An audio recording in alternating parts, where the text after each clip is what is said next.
Good afternoon and welcome to this live proceeding of the Senate, this being the 26th day of April 2022. This afternoon, the Parliament building is a beehive of activity. Kenyans are viewing the body of the late former President Emilio Mwai Kibaki, and the Senate is convening this afternoon to pay tribute to the late former president. The Senate Majority Leader will move a motion in the Senate this afternoon, and the motion is on tribute of the Senate on the demise of the third President of the Republic of Kenya, His Excellency, the late Emilio Mwai Kibaki. Aware that the late former President Emilio Mwai Kibaki was the third President of the Republic of Kenya between December 2002 and March 2013, in addition to serving as the fourth Vice President of the Republic of Kenya between 1978 and 1988, noting that the former President Mwai Kibaki had a long and illustrious career in public service spanning over 50 years, where he served as a Member of Parliament for Donholm and Othaya constituencies for 10 parliamentary terms from 1963 to 2013, and as a cabinet minister in various ministries for 28 years from 1963 to 1991.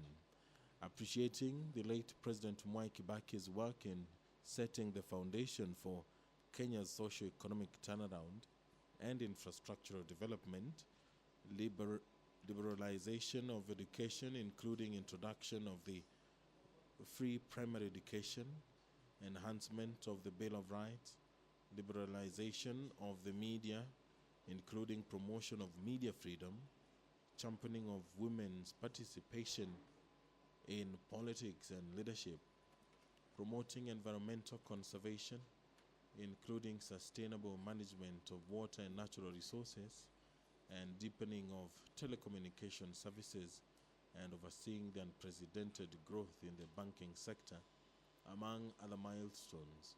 Further appreciating the late President's effort in governance and institutional reforms throughout his public service career that culminated in the promulgation of a new constitution in 2010 that ultimately ushered in a new governance paradigm. Cognizant of the presidential proclamation of Friday, 22nd April 2022, communicating the passing on of former President Mwai Kibaki. Now, therefore, the Senate resolves that the condolences of the Senate be recorded in honor of the late President Mwai Kibaki's service as a selfless statesman. The Speaker of the Senate, Honorable Kenneth Makelo Lusaka, has stepped into the chambers to oversee the business of the Senate this afternoon. My name is Edward Kabasa. Enjoy your viewing. Let us pray. Almighty God, we beseech you to behold with your abundant favor and blessings as your servants whom you have been pleased to call to leadership positions in this republic. We seek guidance to treat and consider all matters that shall come under our deliberation in so just and faithful a manner as to advance the peace, prosperity, and welfare of our country and of those whose interests you have committed to our charge. Amen.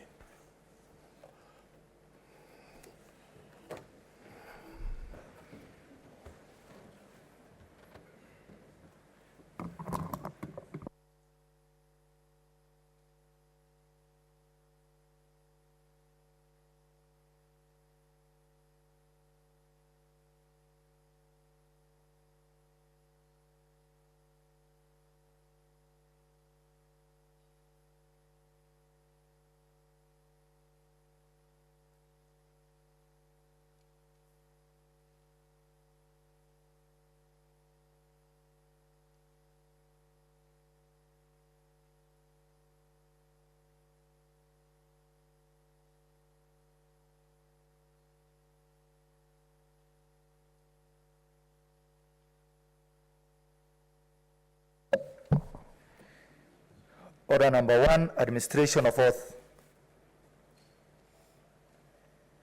Order number 2, communication from the chair.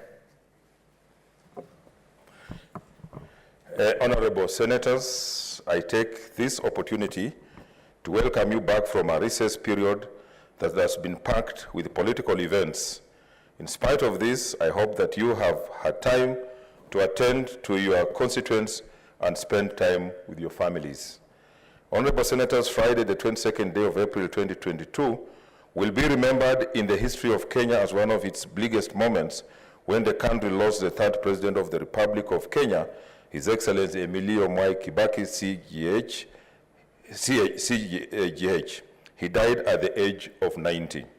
His Excellency, the late Mwai Kibaki, was born on 15th November 1931 in Gatuyani Village, Othaya Division in Nyeri County. He started his schooling at Karima Mission Primary School, then went to Madari School, currently Nyeri High School, where he also learned carpentry and masonry. He later proceeded to Mangu High School, where he studied between 1947 and 1950. He then joined the Makerere University in Uganda, where he studied economics, history, and political science. During his studies at Makerere University, he was the chairman of the Kenya Students Association. In 1955, he graduated with the first-class honors. Later on, he was awarded a scholarship to undertake further studies at the London School of Economics in the United Kingdom, where he obtained a first-class honors in public finance in 1957. He was the first African to score a first-class honors at the London School of Economics. In 1958, he returned to Makerere University, where he served as an assistant lecturer in the economics department. In 1961, he resigned to take up the position of executive officer of the Kenya African National Union, KANU.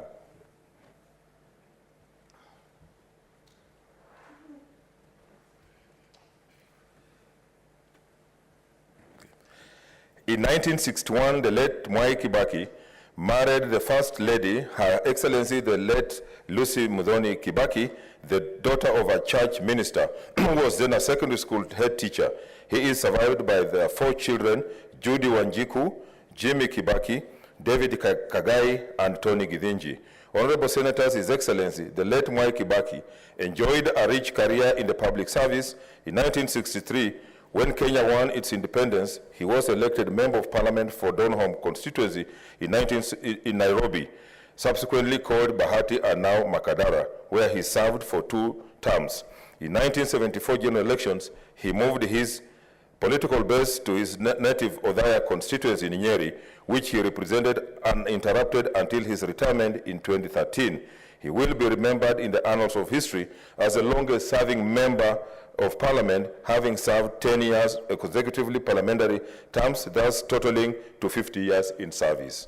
During this period, His Excellency the late Mwai Kibaki served government in various positions, including the Parliamentary Secretary to the Minister for Finance between 1963 and 1965, Minister for Commerce and Industry between 1965 and 1969, Minister for Finance and Economic Planning between 1970 and 1978, the 4th Vice President of the Republic of Kenya between 1978 and 1988. As the Vice President, he continued to serve as the Minister for Finance up to 1983 and later as the Minister for Home Affairs and National Heritage between 1983 and 1988.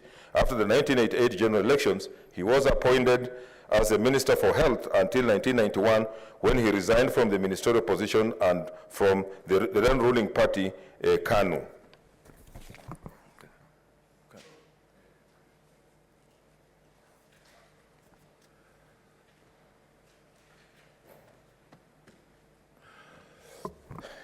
Following the reintroduction of multi-party politics in 1991, he founded the Democratic Party and contested in 1992 presidential election, coming third. On his second attempt at the presidency in 1997, he came second and became the official leader of the opposition and the chairperson of the Public Accounts Committee.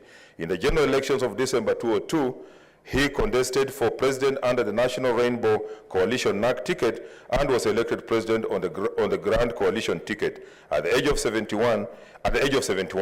In the 2007 general elections, he won a second term as president under the Party of National Unity, PNU. Honorable Senators, in his lifetime, His Excellency the late Mwai Kibaki made innumerable achievements that transcend beyond the current generation and even beyond our borders. He led Kenya in a tumultuous period and oversaw the passage of the Constitution of Kenya 2010 that introduced the devolved systems of governance, expanded democratic space, and ensured there were more checks and balances on the institutions of governance.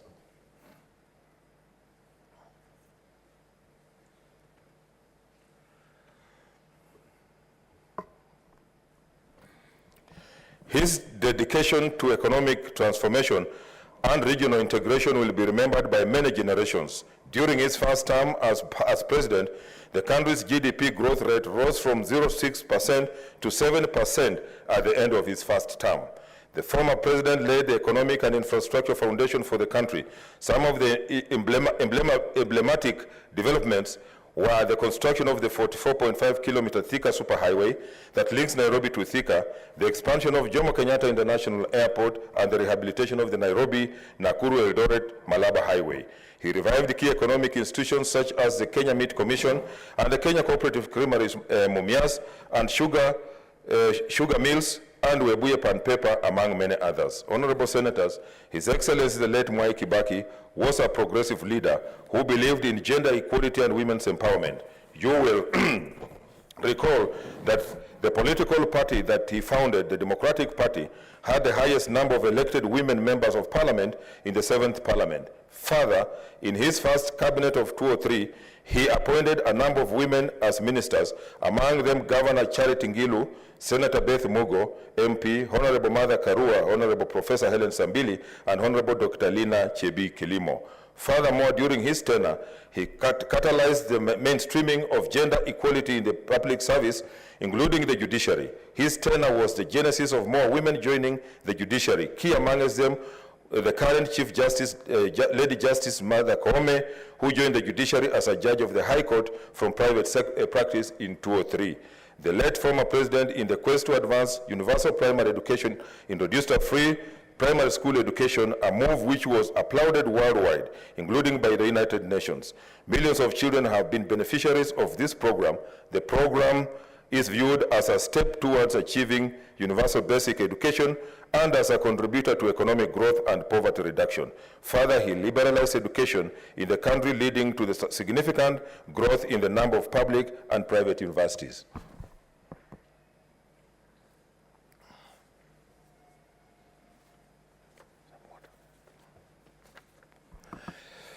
Honorable Senators, you will also recall that during the late former president's tenure, landmark legislation governing the water sector was passed for the first time since independence. Further, he supported many initiatives aimed at making potable drinking water accessible to communities in his capacity as the patron of the Millennium Water Alliance, a multi-donor funded initiative that seeks to make potable drinking water accessible to communities that are under threat of water security and scarcity. Following this, His Excellency the late Mwai Kibaki was designated the UNESCO Special Envoy for Water in Africa in April 2016. Furthermore, during his tenure, he opened the political space, liberalized media, and promoted freedom of expression, which led to an unprecedented increase in the number of media outlets in the country. He strengthened the Communications Authority of Kenya, previously the Communications Commission of Kenya, and cautioned that media must at all times be responsible and uphold key pillars of journalism, particularly tolerance and objectivity. He expanded development of telecommunications through the Kenya Rural Telecommunication Development Project and developed the banking sector. Honorable Senators, Kenya and the world over has indeed lost a national statesman, a patriot, an accomplished economist, and a selfless leader. He exemplified focused, purpose-driven, and responsive leadership. He possessed impeccable passion for public service and served the nation with utmost commitment and determination. Today, we honor his legacy and mourn his loss alongside his family and friends.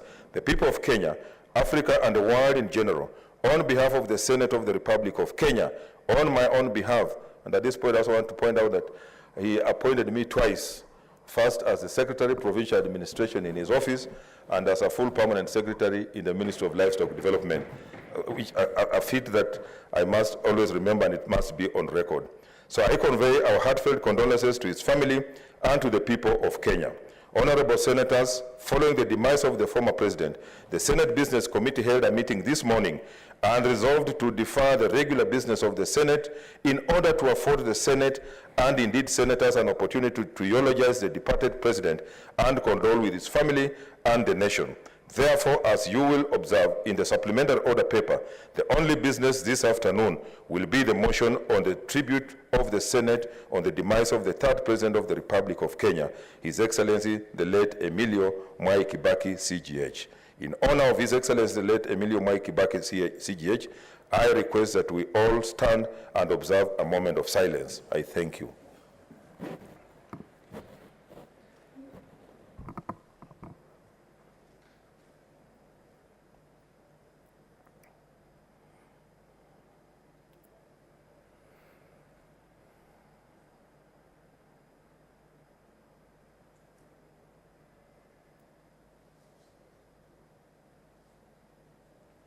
I thank you.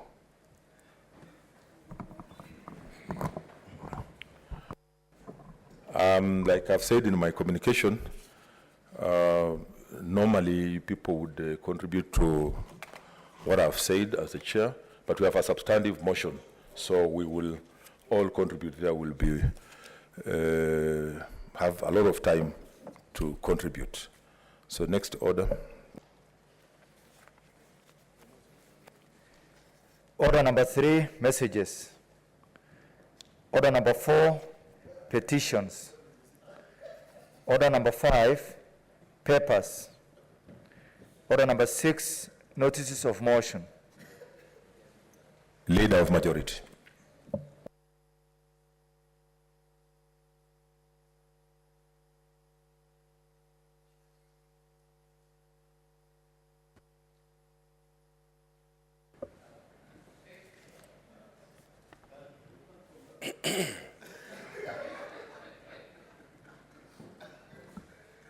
Mr. Speaker, sir, I beg to give notice of the following motion. Aware that the late Emilio Mwai Kibaki, CGH, was the third president of the Republic of Kenya between December 2002 and March 2013, in addition to serving as the fourth vice president of the Republic of Kenya between 1978 and 1988, noting that the late former President Mwai Kibaki had a long and illustrious career in public service spanning over 50 years, where he served as a member of parliament for Donholm and other constituencies for 10 parliamentary terms, from 1963 to 2013, and as a cabinet minister in various ministries for 28 years, from 1963 to 1991, appreciating the late President Mwai Kibaki's work in setting the foundation for the Kenya's social economic turnaround and infrastructural development, liberalization of education, including introduction of free primary education, enhancement of the Bill of Rights, liberalization of the media, including promotion of media freedom, championing of women's participation in politics and leadership, promoting environmental conservation, including sustainable management of water and natural resources, and deepening of telecommunication services, and overseeing the unprecedented growth in the banking sector, among other milestones, further appreciating the late President's efforts at governance and institutional reforms throughout his public service sector, his public service career, that culminated in the promulgation of a new constitution in 2010 that ultimately ushered a new governance paradigm. Cognizant of the presidential proclamation of Friday, 22nd April 2022, communicating the passing on of the former President Mwai Kibaki, CGH, now therefore the Senate resolves that the condolences of the Senate be recorded in honor of the late President Mwai Kibaki's service as a selfless statesman, a national hero, an accomplished economist, and a member of Parliament for his contribution in nation building and Kenya's socio-economic development. I thank you. The next order. Order number 7, statement. Order number 8, motion. Tribute of the Senate on the demise of the third President of the Republic of Kenya, His Excellency the late Emilio Mwai Kibaki, CGH. Leader.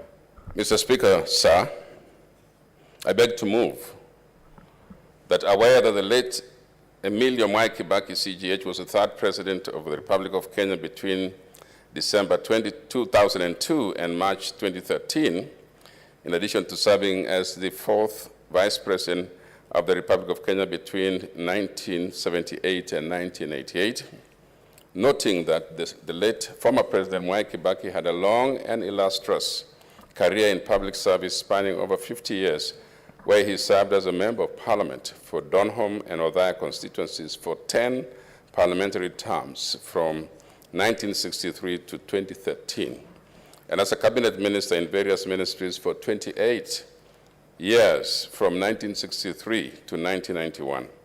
Appreciating the late President Mwai Kibaki's work in setting the foundation for Kenya's socio-economic turnaround and infrastructural development, liberalization of education, including introduction of free primary education, enhancement of the Bill of Rights, liberalization of media, including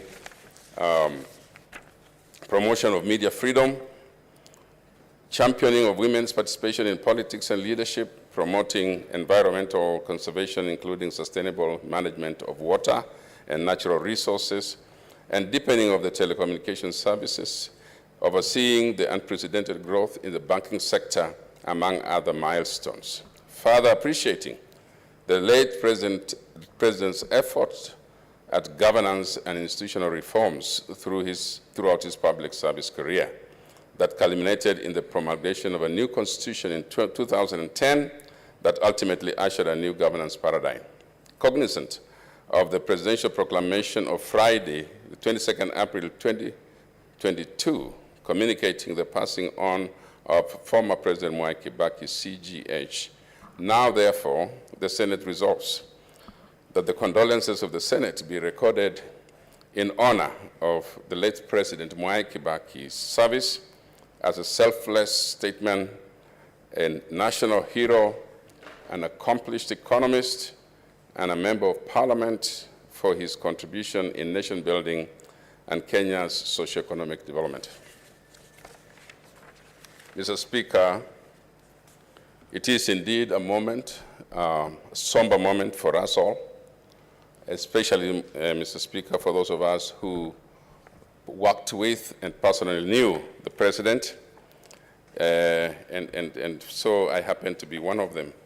Mr. Speaker, who served as the Minister under Mwai Kibaki and the Minister for Information and Communications, and I'd like to acknowledge, as I've said elsewhere, Mr. Speaker, that I found him to be the best boss one could work for, especially, Mr. Speaker, if you were doing your work and doing it well.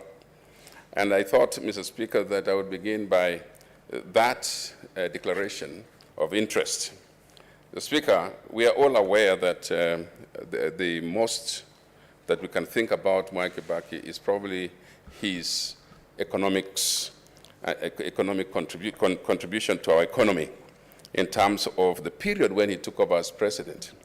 And his earlier life, Mr. Speaker, when he was vice president, I had a chance to meet him and to know him just before he had to resign and join opposition politics. But I got to know him and served with him in the 6th Parliament.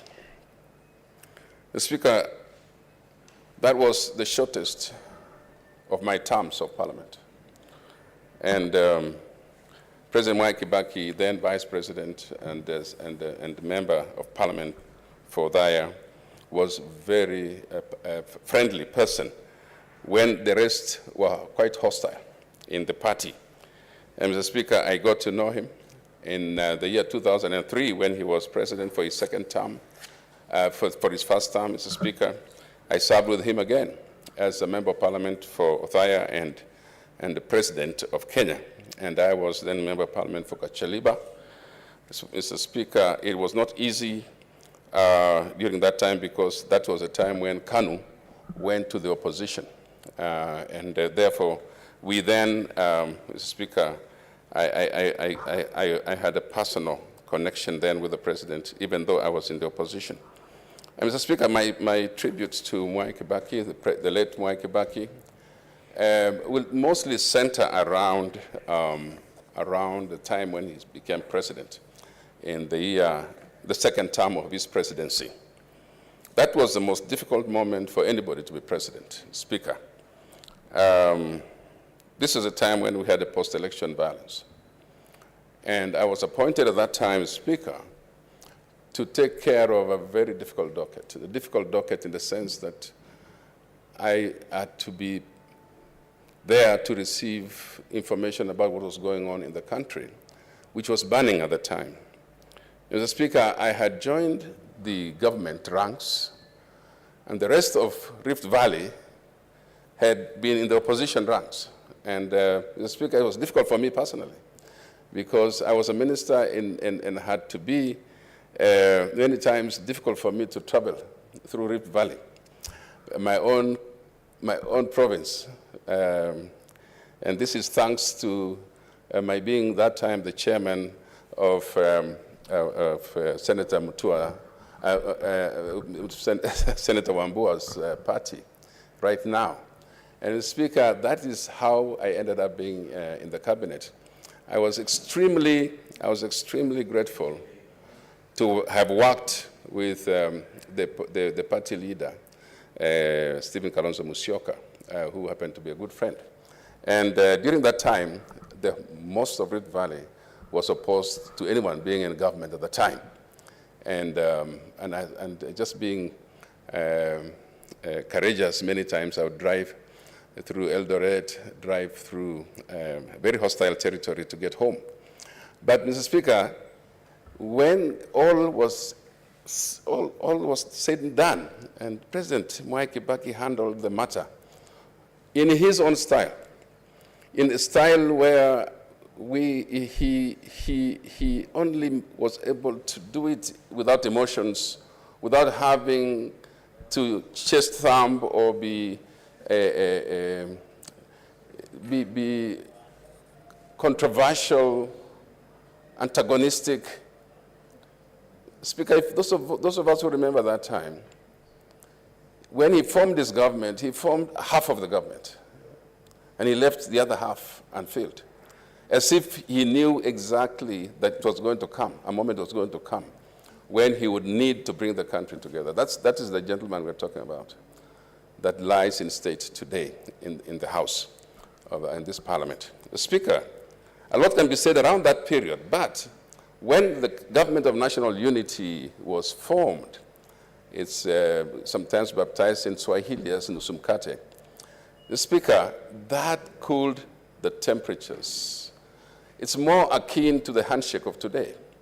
The Speaker, it was very important for that moment that the president at that time, the late Mwai Kibaki now, would accept. I know, of course, there was a lot of effort. Some of my colleagues here were involved in particularly in negotiations that led to that. And if I'm not wrong, Senator Watangula and Senator Orengo were key on some of these discussions. And so we come to mourn a fellow who is a president, who is a hero in his own right, but on a crisis moment, like the 2007-2013 period, 2007-2008 period, he stood tall. He stood tall. And he actually saved the country, Mr. Speaker, which was going to burn and go to the dogs. Besides that, Mr. Speaker, when all had settled down, Mr. Speaker, our economy had hit rock bottom. There was no economy to talk about. The growth had gone below 1%. Mr. Speaker, can you imagine that the president then, being an economist, brought, by the end of his term, the economy had grown to about 7%, the highest ever. I don't think we've easily gone back to that kind of growth.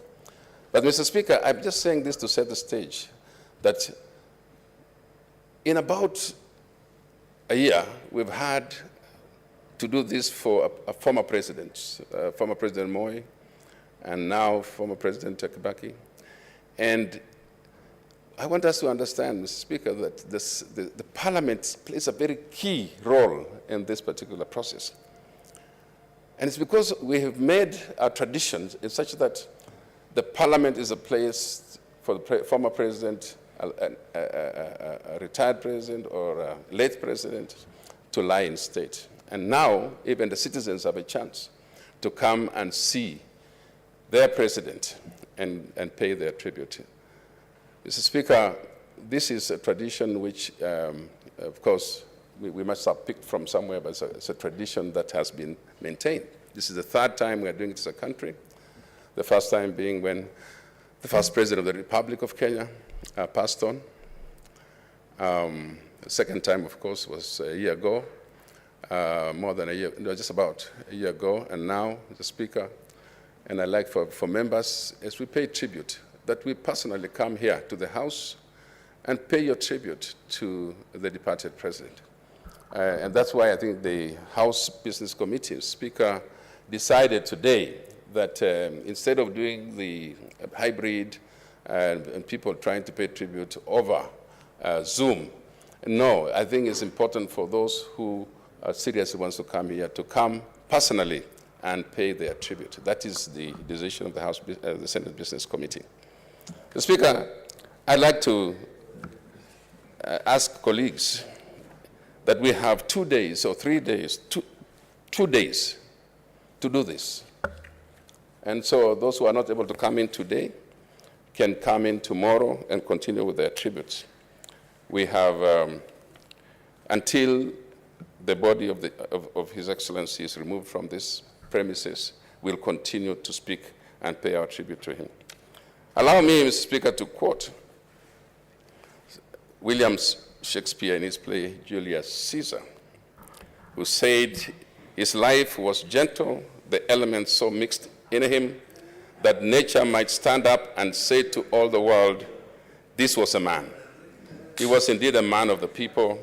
He felt the heart of the nation of Kenya and captured her aspirations and aspirations in the policies he made, which were more people-centered. He captured and addressed the needs of farmers, small businesses like Boda Boda, without losing sight of the big businesses which make Kenya the economic power of the region. Mr. Speaker, before Mwai Kibaki, we never used to have this many motorbikes in a country. But once he took and the economy grew, Mr. Speaker, small business people started owning motorcycles, and you can see now what we have in business. In fact, Mr. Speaker, his policies were more Mwananchi friendly. The late President, Mr. Speaker, also realized that the youth and women in the country were left behind, and they were not empowered. And he thought, and which is right, because, Mr. Speaker, a good number of our founding fathers joined government when they were very young. And Mwai Kibaki was one of them. And he realized the energies of that time in the 60s could be still tapped for the young people of today and be utilized.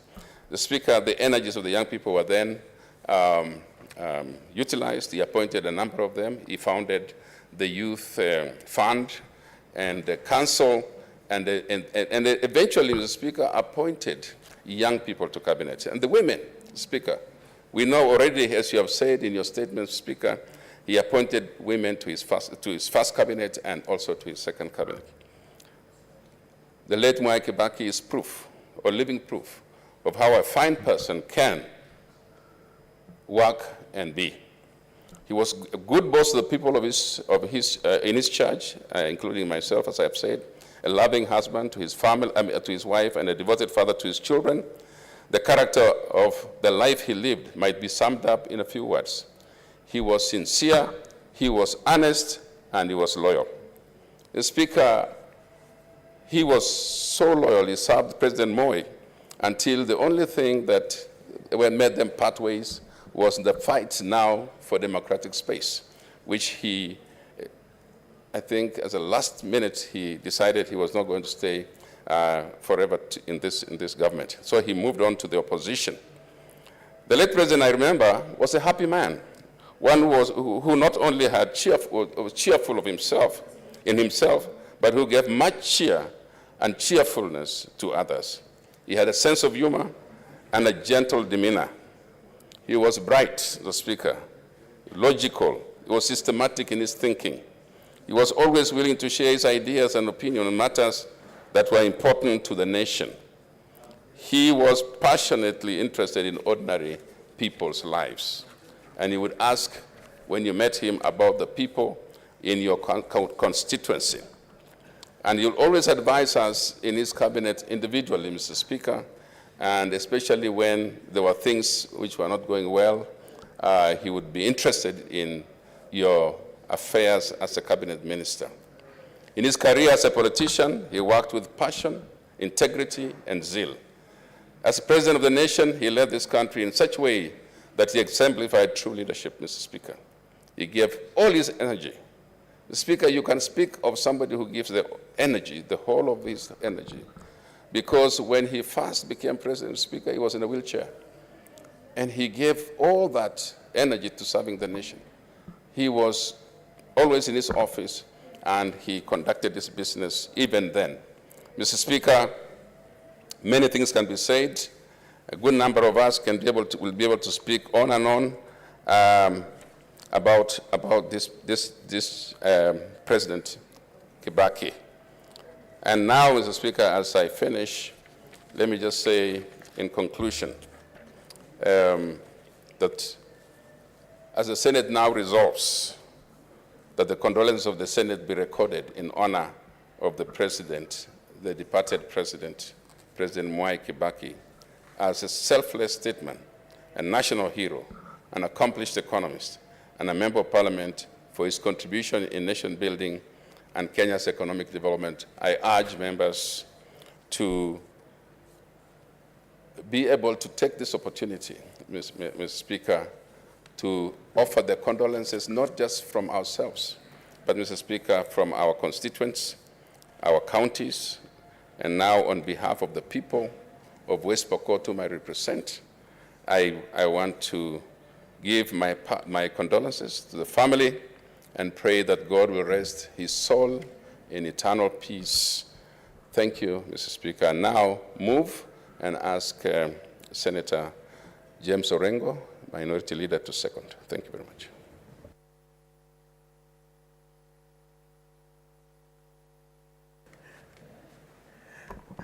Thank you, Mr. Speaker, and I thank the leader of majority in his remarks, and I stand to support the motion.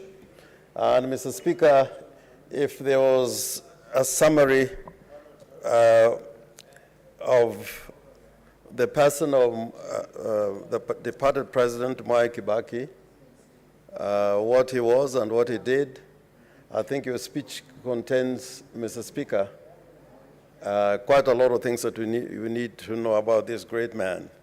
And together with the speech that the leader of majority has made, I think the record of the House at the end, in our usual tradition, I hope, Mr. Speaker, we can prepare a volume of the answer to give to the family of President Kibaki.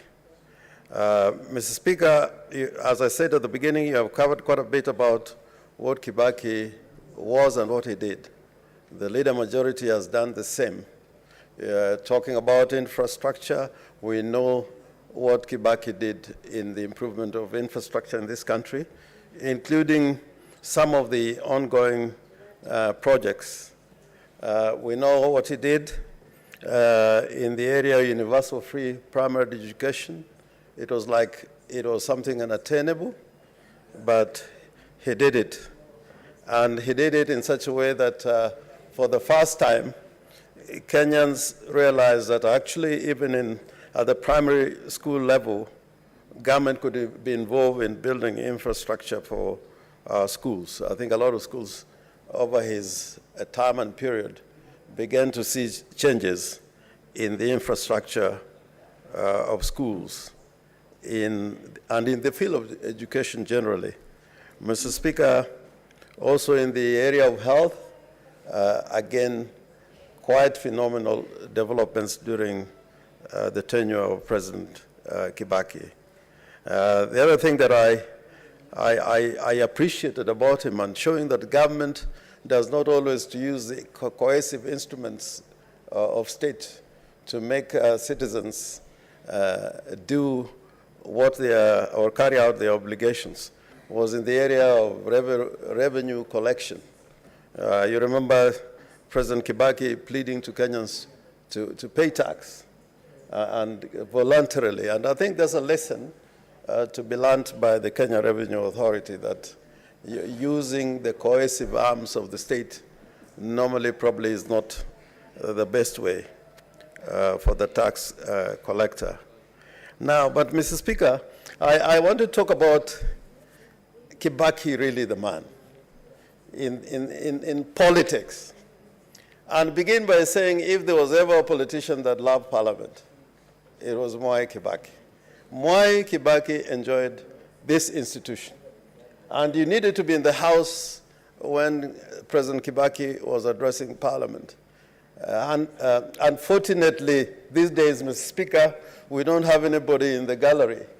But people would come in droves when there was a controversial issue to be discussed or debated in Parliament, and true to form, some of the best speeches will be made by President Kibaki. And whenever you saw President Kibaki, he used to address his Parliament in two components. He started by addressing the formal part of his address. When you saw him looking at the press gallery and the gallery, then, Mr. Speaker, there will be silence, complete silence in the House, because he did it effortlessly and very eloquently. And I think to his death, he respected the institutions of Parliament. Not Parliament as an arm of the executive. There are a lot of things that happened during Kibaki's time where he eventually agreed with Parliament. Although the executive were planning other things, he eventually agreed to take the position that Parliament took. For example, the creation of the, although it started during President Moi's time, but truly to have an independent Parliament by the creation of the Parliamentary Service Commission, and creation and enlarging the Constituency Development Fund, which it was very difficult, to do in earlier times. I remember when Minister Mwiraria was trying to move the budget, and there was a stalemate because members of Parliament insisted that there must be sufficient allocations to the Constituency Development Fund. And President Kibaki, understanding that development has got to go to the grassroots, instructed Mwiraria at that time that, that stalemate was totally unnecessary, and we were able then to begin to see the difference in terms of size, the quality of allocations which were being made, the Constituency Development Fund. And Mr. Speaker, many times he came to Parliament. Remember when we were trying to have the grand coalition after the violence in 2007? He came to Parliament personally to convince members of Parliament and participate in the process of trying to bring peace to the country. And, Mr. Speaker, this was possible because the President Kibaki was always looking at the big picture, never looking at little things that cause differences unnecessarily. And if it meant agreeing with those that he didn't share ideas, but the big picture obliged him to come to terms because the country needed to move in a certain direction, President Kibaki would do it. And what I loved about President Kibaki, you get very few leaders. In fact, I am hoping for this Kenyan Republic to grow to a better democracy. I'm hoping that we will have somebody in State House in the character and in the style of President Mwai Kibaki. Because President Mwai Kibaki, I remember when people went to see him, and you had a long wish list. If it is something that didn't fall on, on his tenure, his responsibility or jurisdiction as president, he would tell you, you're in the wrong place. You're in the wrong place. Go to the people who actually have those responsibilities. And to that extent, and I hope all leaders will be like that, and should be like that he would listen, and if you're right, he would agree with you. If you're wrong, he would tell you off.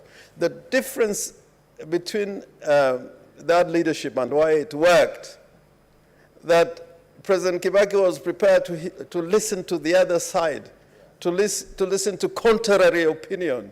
President Kibaki never wanted people to tell him what he wants to hear. He would be happier with you if you're telling him what he needs to know.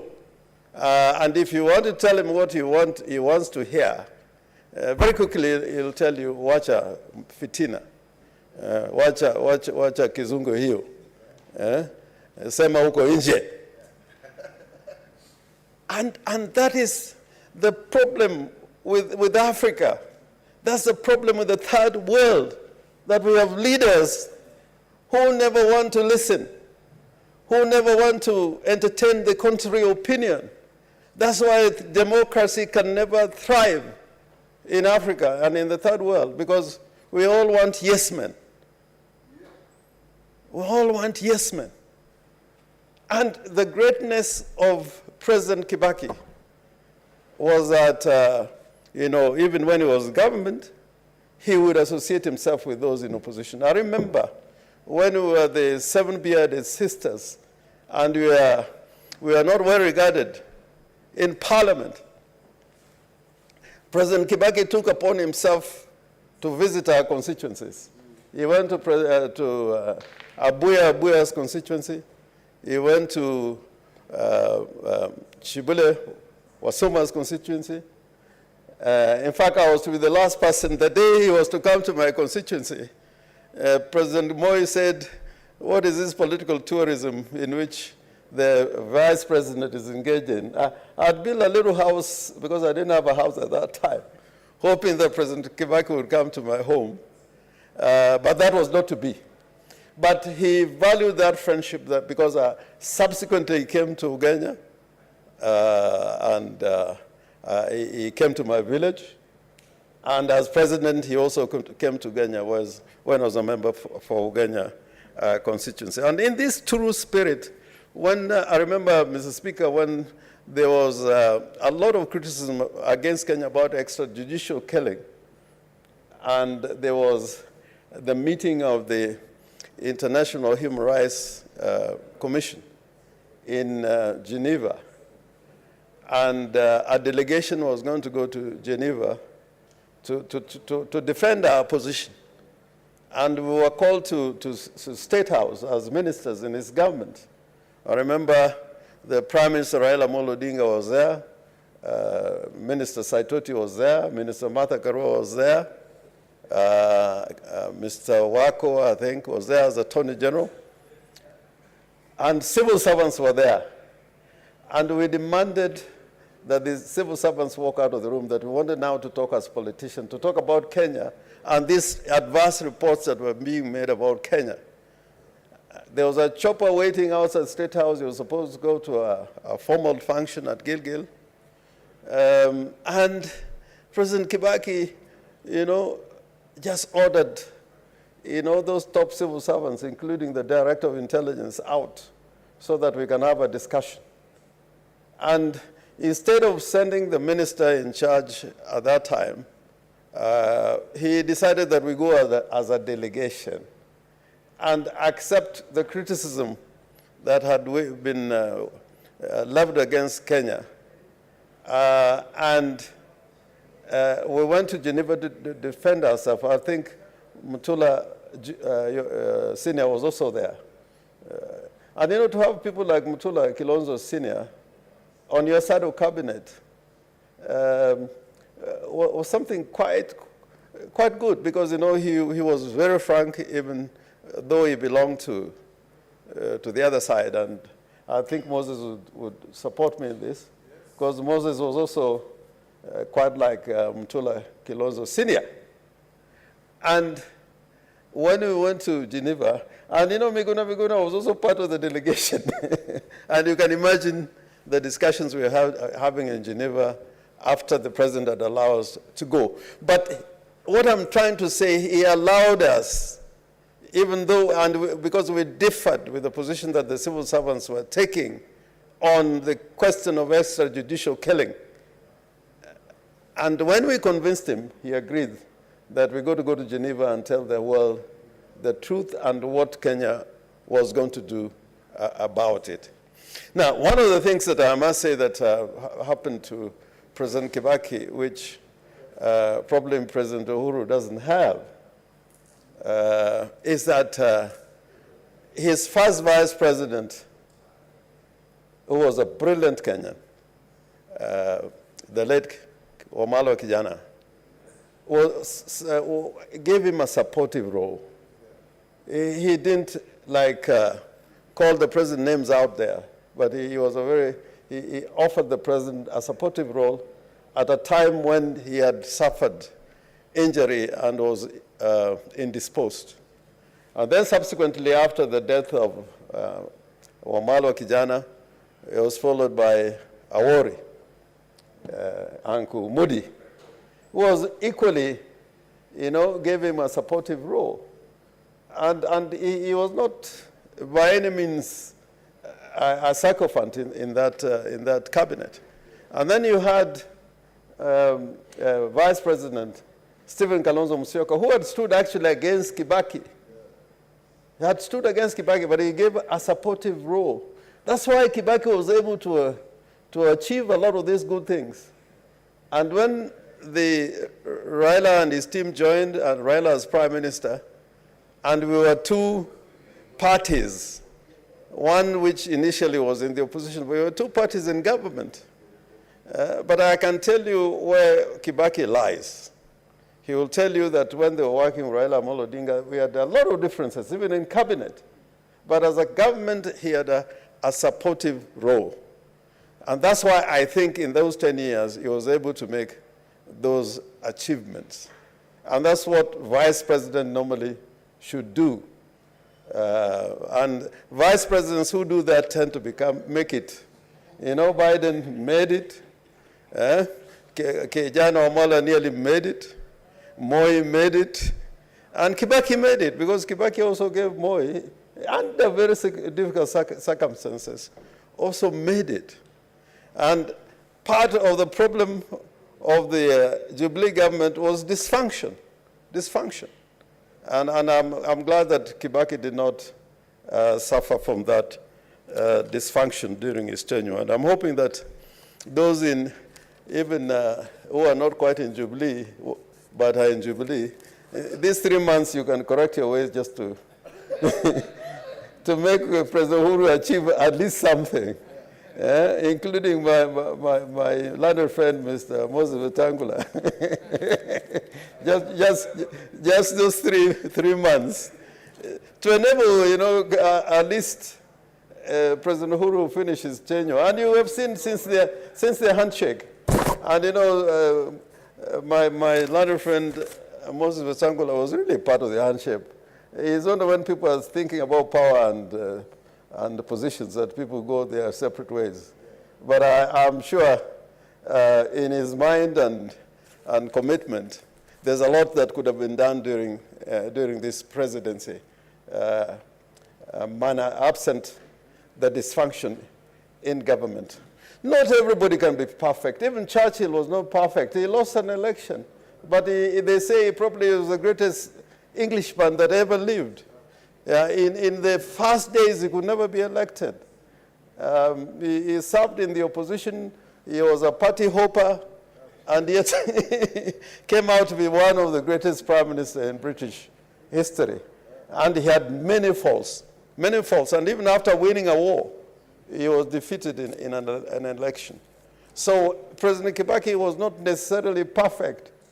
He was working under a particular environment with politicians who make too much noise, with politicians who, at that time were brought up in such a way that, handouts was probably the most important thing to get from political positions. But President Kibaki told us, that is not the way, no handouts. Government can provide revenue to build schools, to build health centers, to build infrastructure, so long as you had the right people. And therefore, President Kibaki could not miss Speaker Kenneth Lusaka, because, Mr. Speaker, I think you're a man of many talents, but you needed a president who could notice those talents. And then he didn't have anybody that he could protect to the end, albeit what they had done. Who did not know that my friend Kiraitu and Murungaru were the most powerful people in government, particularly in the first 6-7 months. Yeah, but when trouble came, they had to go and sort out their problems. And President Kibaki was the first to tell them, just go and come back when you have sorted the problem. Some of them never sorted out those problems. Who did President Kibaki love more than Muraria? I don't think there's anybody who was as close to President Kibaki as Honorable Muraria. And I think that's why he was really made the finance minister, because of his closeness to President Kibaki. And President Kibaki all the time was watching what was happening at the Treasury. He needed a loyal friend. But when Anglo-Leasing came, David Muraria had to fight for his freedom in the courts until his death, unfortunately. In fact, he died before the conclusion of that case. So we need leadership that loves institutions. Mboya said, a country is as strong as its institutions. I think many of the leaders we have had before do not respect institutions. Do not believe in the institutions of parliament, that parliament can differ with the executive. That is not part of the template of our work to always agree with the executive, even if the executive could be having an overwhelming majority in the House. Indeed, when we were one-party system, the most virulent opposition came, in Parliament. During the one-party days, people like J.M. Kariuki, who are here, people like George Anyona, who are here, people like my friend Philomena Chelagat, the things they used to say in this House, some of the members here could never say them. And Martin Shikuku, of course, Martin Shikuku was the best of them all. People like Muliro, who could dare face the president, that we didn't gain independence to kill each other. That is when he supported the J.M. Kariuki report. He differed with the government. He was a member of the cabinet. He differed with the cabinet. And that's how he ceased to be a cabinet minister. But these days, these times, people tend to love parliament that is user-friendly to the executive. A country cannot develop when parliament does not play its role institutionally as required under the Constitution. You may win the day, but you may not have a great country at the end if we weaken parliament. If you only want courts, a system of courts that make decisions in support of the executive, you can never have strong institutions. In fact, the greatest democracies in this country have emerged because of strong legal systems, including the United States of America.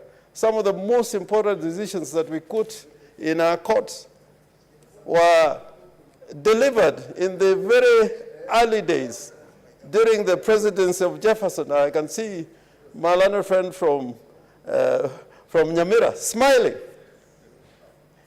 In the United Kingdom, where you had absolute monarchies, it is the system of courts in their many divisions that brought order in the realm. So we must believe in strong institutions. And I'm urging the courts that, whatever we do as an executive or as a parliament, please continue being strong, because if democracy dies, you will not have done something in honor of President Mwai Kibaki. And the reason why I'm saying this, there was a time when there was a big rumor, and it was not a rumor because it later on knew to be true, when everybody in the Kibaki government, the first Kibaki government, wanted Amos Wako out as Attorney General. It was quite a fight. People were being approached to be recruited in that position. But President Kibaki said he needed somebody who had learned on the ropes, like Wako, who would tell him, would advise him, would be a true legal advisor. And I've seen, whenever you confronted President Kibaki with a position and say, Mr. President, you cannot have it this way, so long as it was right, President Kibaki would listen to you. He would listen to you. He was prepared to change his mind. Now, if you have a leadership that cannot be advised, cannot listen to reason, cannot listen to what the representatives of the people are saying, like ourselves, and they're the ones who wield executive power, then that is the beginning of the end for any nation. And I think this great man who is lying in state in the precincts of Parliament, it'll take us a long time to find a gentle giant like him who is a good listener and who would rule not with a cudgel. He will not weaponize the presidency to settle scores, who wanted to do justice for the country. I think that if ever there was a man to be honored, because many of them have gone whom we never honored. The great men of this country we never honored. And I think it is very bad that, in this country we tend to honor leaders who make it, unfortunately, like President Kibaki, to the top.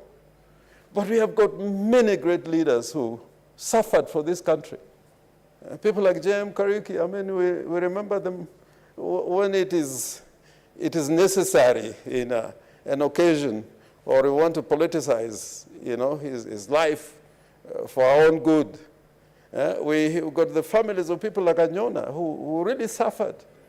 Or the lady called Chelagat, that lady in Parliament, when it was very difficult to say the kind of things she was to say. And, no Kenyan would ever remember Chelagat. Not even in the corridors here. You would see a picture of Philomena Chelagat, because we forget. At least if you go to the courts, thanks to Chief Justice Mtunga, if you go to what used to be dungeons there in the Supreme Court, where many of us were taken before, you will see a bit of the history of this country, not just about the judiciary. You'd see, events and photographs and paintings of people who contributed to making Kenya a democratic nation. So I'm hoping, Mr. Speaker, that as we remember President Kibaki, that one of these days, we're going to probably have a hall of fame here. Remember the Arguing Skodek of this world, a great barrister. Who remembers Arguing Skodek? You go to parliaments all over the world, people like those are remembered. Yeah, but here, I think the only thing is partly colonial history. You see pictures of people who are speakers here. And I'm not talking about Speaker Lusaka. But speakers are not by themselves the parliament. The parliament is us and everybody. So I hope, so I hope when one of these days when people from Bungoma are walking along the corridors of this parliament, they will see a photograph or a painting of Moses Wetangula, or Mutula Kilonzo, who in a few years has made a difference, or Wambua, who wants somebody to be number 2.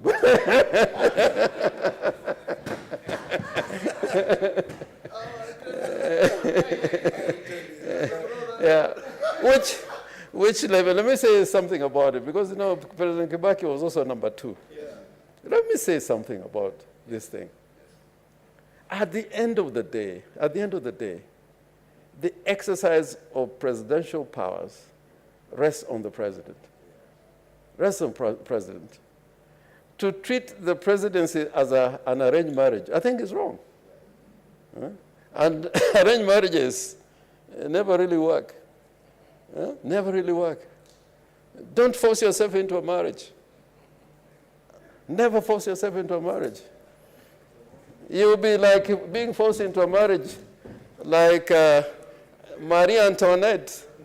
Yeah, her mother married, arranged a marriage between Marie Antoinette and Louis XVI. And she found out that Louis XVI was not really a man. Yeah. I will not go to the details. But arranged marriages are just like that. May I believe that when you are a lady, a gracious lady, and you want to enter into a union, you make some kind of choice. Mr. Speaker. You want to be informed, Senator? Yes, Mr. Speaker. Yes, Senator Chula Yako. Thank you very much, my senior. This point of forced marriage only works if one party submits. I just wanted to inform my senior. The forced marriage only works if one party submits. So when one party has the potential to rebel, the marriage breaks down. That is the problem we have had in Kenya. You get into a forced political marriage, then one rebels. I think it can work if one of the partners submits to the other, so that it fits what has processed our family. So I hope those who are forcing themselves into political marriage, one will submit. Thank you.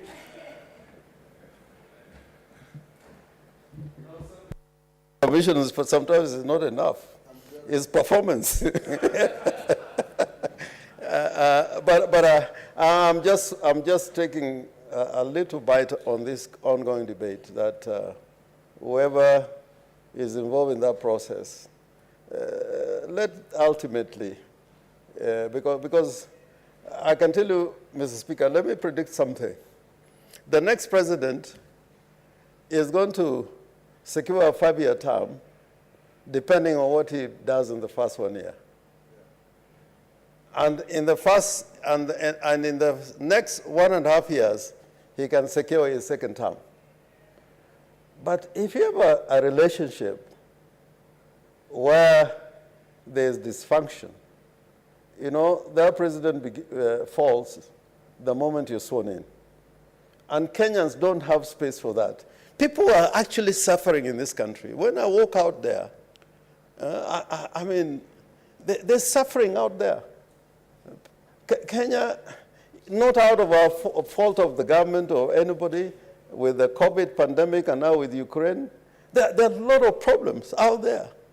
And in order to turn things around, and a lot of things have been done, like building the expressway, but are we going to be able to pay for it amid rises in the cost of living and fuel prices? Are we going to be able to do it?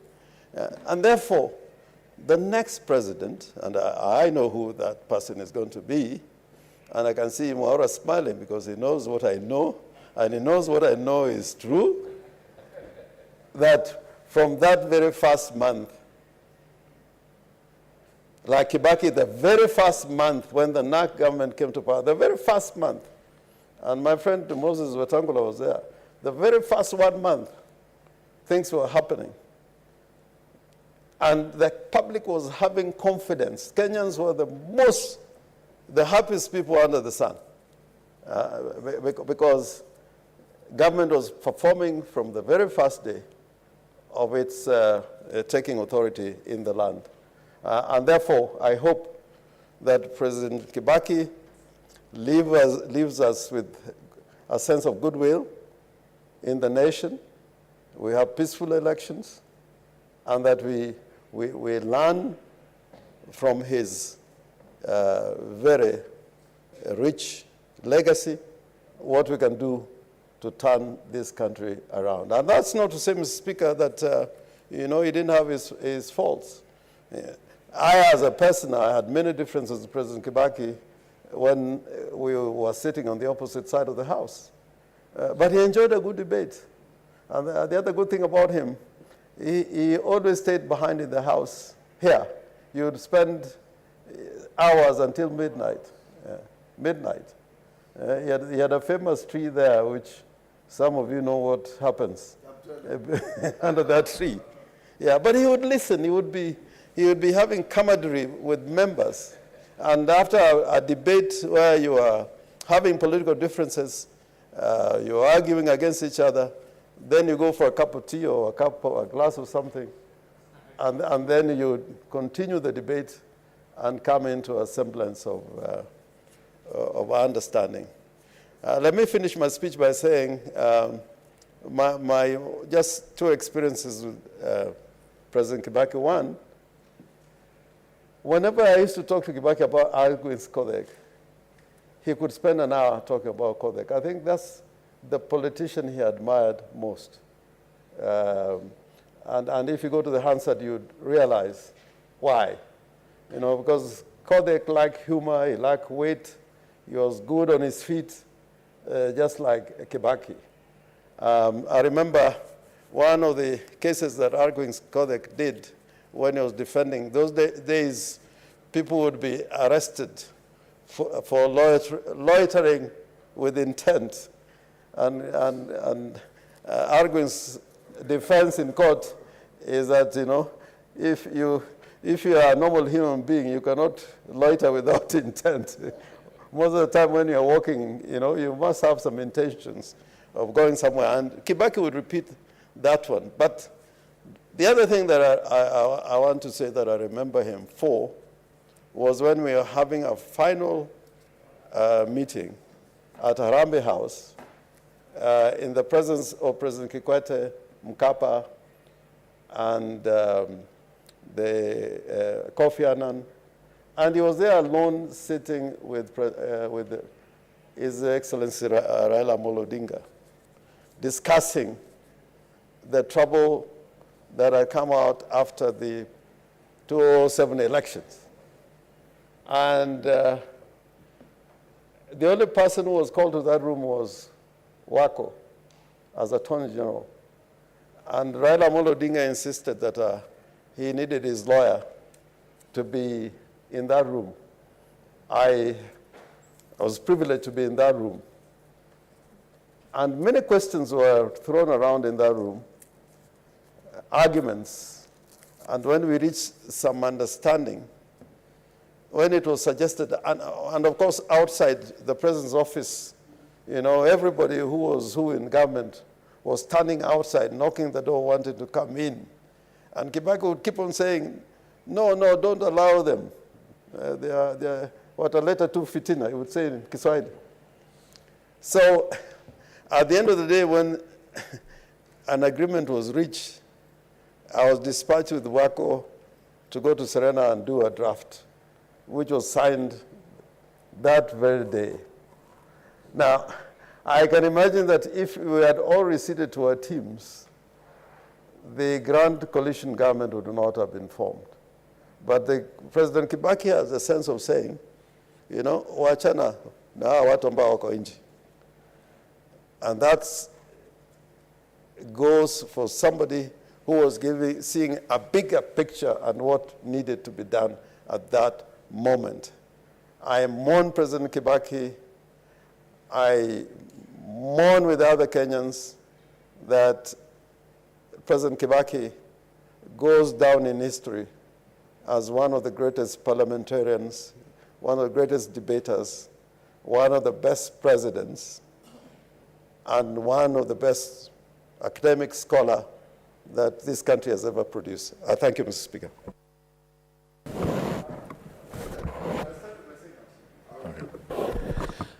Honorable Senators, I now propose the question, which is that aware that the late Emilio Mwai Kibaki, CGH, was the third president of the Republic of Kenya between December 2002 and March 2013, in addition to serving as the fourth vice president of the Republic of Kenya between 1978 and 1988. Noting that the late former president, Mwai Kibaki, had a long, illustrious career in public service, spanning over 50 years, where he served as a member of parliament for Donholm and Othaya constituencies for 10 parliamentary terms from 1963 to 2013, and as a cabinet minister in various ministries for 28 years from 1963 to 1991. Appreciating the late President Mwai Kibaki's work in setting the foundation for the Kenya's socio-economic turnaround and infrastructural development, liberalization of education, including introduction of free primary education, enhancement of the Bill of Rights, liberalization of media, including promotion of media freedom, championing of women's participation in politics and leadership, promoting environmental conservation, including sustainable management of water and natural resources, and deepening of telecommunication services, and overseeing the unprecedented growth in the banking sector, among other milestones. Further appreciating the late President's efforts at governance and institutional reforms throughout his public service career that culminated in the promulgation of a new constitution in 2010 that ultimately ushered a new governance paradigm, cognizant of the presidential proclamation of Friday, 22nd April 2022, communicating the passing on of former President Mwai Kibaki, CGH. Now, therefore, the Senate resolves that the condolences of the Senate be recorded in honor of the late President Mwai Kibaki's service as a selfless statesman, a national hero, an accomplished economist, and a member of parliament for his contribution in nation building and Kenya's socio-economic development. Senator Wetangula.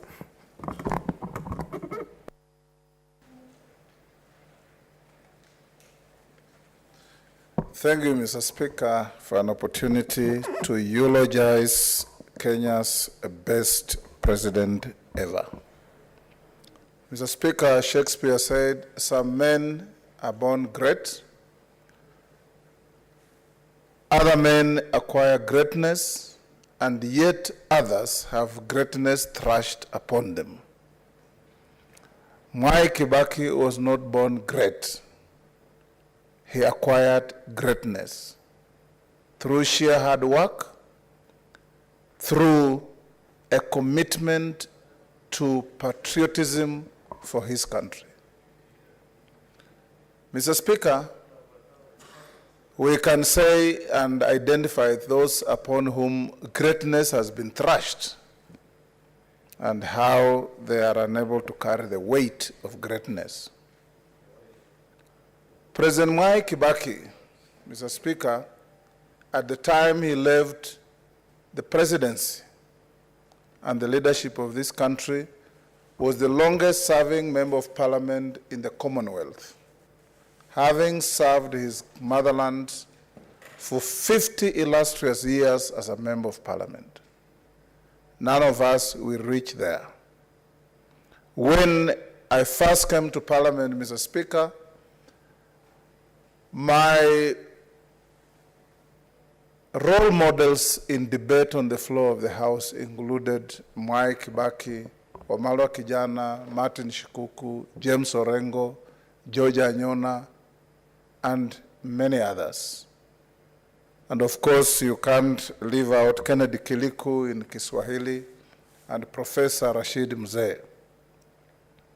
These were debaters on the floor of this House that anybody, even if you didn't agree with them, you could not but admire. During the times when budgets would be delivered, Mr. Speaker, Mwai Kibaki would stand on the floor of the House, and Senator Bogisho can bear witness to this, and for a full hour, if not 2-3 hours, and that time there was no time limit on debate. And he would bisect and dissect the budget from A to Z. And if he didn't agree with it, he'll finish by saying, "Bure kabisa," and then walk out to go and have his cup of tea. I don't know of anybody that Mwai Kibaki violently disagreed with, even those that they differed in opinion. Mr. Speaker, I was given the privilege to work with Mwai Kibaki very closely. I was his Assistant Minister of Foreign Affairs for 4 years and a half. I was then his Foreign Minister, and my duty enjoined me to be very close with him in whatever we did, particularly in matters foreign. When he came to power in 2002, Mr. Speaker, it's instructive to put on record that as the leader of the NAC coalition that brought together NAK, Ford Kenya, DP, and Charity Ngilu's then NAC, and then LDP, he chose the leader of our party, Ford Kenya, as his vice president. A man they worked with across Kenya, a man they trusted each other, a man they worked so well. Unfortunately, my party leader then did not live long enough to do what he could have done to change this country. Mr. Speaker, Kenyans will remember Mzee Mwai Kibaki as a man who came to the presidency at a very difficult time. The shilling was at its weakest level, the economy was in tatters like it is today, and many, many things had gone wrong. But when he left the country, we all look back with nostalgia. We all look back in amazement as to how a man could do so much for a country within such little time. When he came to power, Mr. Speaker, within the first 3 months, and those of us who are there, like Senator Bogisho can say, Kenya was rated by UNDP as the happiest country on earth, and Kenyans were classified as the most hopeful people in the world because Kibaki arrived with a message of hope. He promised free primary education. Within the first 2 months of his government, Kenyans tasted the sweet cake of free universal primary education. And the enrollment in our primary schools just quadrupled. Children who had been hidden in the villages looking after cattle, working as house servants, all came out and went to school. To the extent, Mr. Speaker, that we had a 7 or 8-year-old man called Marube. Was he called Maruge or Marube? Who came out and went to school and studied primary education. That is how Mzee Kibaki will be remembered. Mr. Speaker, Mzee Kibaki was a president with a difference. Senator Bogisho and Orengo, he was, I think, left, who worked with him in his cabinet, can tell you, he never entertained cheap gossip or gossip of any nature. The only time you sat with Mzee Kibaki as his ministers, apart from those who worked with him like foreign affairs, was after cabinet when you would all be invited to a lunch. There was no group gossip where people walk to State House and ruin other people's names and ruin other people's careers and destroy them. I remember my brother Bogisho through those State House gossips when he was forcefully removed from Parliament. Mzee Kibaki never entertained that kind of gossip, Mr. Speaker. He was a serious person. You went to his office and there's no time you did not find him busy reading, analyzing budgets, analyzing reports from ministries, analyzing reports from international agencies, And at the end of the day, when you worked with Mzee Kibaki, Mr. Speaker, many people even started underestimating him, thinking because of his quiet demeanor, they could take advantage of him. And those of us who are close to him will always tell you, listen, young man, your biggest strength in your life, and particularly in your political life, is to always appear not to know what you know. That was his always clarion goal. Always appear not to know what you know. Let people think you're a fool, but you can see right through them. And that was Kibaki for you. He was a man who believed that this country had a potential to exploit. He was a man who believed in equity. He was a man who believed that this country, every corner of this country, deserved something. And even as he didn't go many places, Mzee Kibaki would always ask his ministers, you have brought this project about this area. What about those other areas? One of the greatest selfless conduct of Mzee Kibaki, Mr. Speaker, is when they finished the Thika Super Highway. And we went there and some excited civil servant said, Mr. President, we are going to name this road Kibaki Super Highway. Kibaki asked him, na kule hii barabara inaenda, hakuna majina. You know, he didn't want the grandiose of being named after everything. Everywhere you turn is so-and-so international airport, so-and-so high school, so-and-so. Mzee Kibaki did not entertain that. And that's why, Mr. Speaker, even as he was the best president in this country, we have very few things named after him. In fact, I would want to think that Senator Bokisha, as the leader of government business, you should bring some motion in this House so that we name some national icons, 1 or 2 or 3, and name after this great man, so that we also immortalize his name for the future of this country. Because everywhere you go, there is Moi, there is Kenyatta. I don't know if it is the first Kenyatta or the second Kenyatta, but it's Kenyatta all over, it's Moi all over. We don't slight them. They were named by Kenyans. But we also want Kibaki to have his space in the history of this country. Mr. Speaker, nothing can be remembered even more about Mzee Kibaki than his commitment to the peace and security of this region. It is through Mzee Kibaki, Mr. Speaker, that we created AMISOM to look after the challenges of peace in Somalia. We created AMISOM, we rallied our neighbors, and he entrusted me as his foreign minister to work with the UN, to work with the AU, to make sure that we bring peace and normalcy in our neighbor Somalia. When there was a flare-up in the Congo with the Banyamulenge, Mr. Speaker, he sent me overnight to look for Ban Ki-moon, the Secretary General of the UN. And within 24 hours, Mr. Speaker, we had assembled in Kenya the presidents of Uganda, Tanzania, Sudan, Congo, Rwanda, Burundi, Nigeria, South Africa, the UN, and the head of the EU to sit in this Michuki Hotel, what's it called? Windsor, Mr. Speaker. And we had to bring together and put President Obasanjo and President Mukapa as eminent persons to bring normalcy and peace to Congo. Another president, Mr. Speaker, would have said, who cares? I don't share a boundary with Congo. In fact, there are 2 other countries in between. Let the burning burn. But he had that feeling for every African, that whatever happens in Congo affects Kenya. Peace in Congo is peace in Kenya.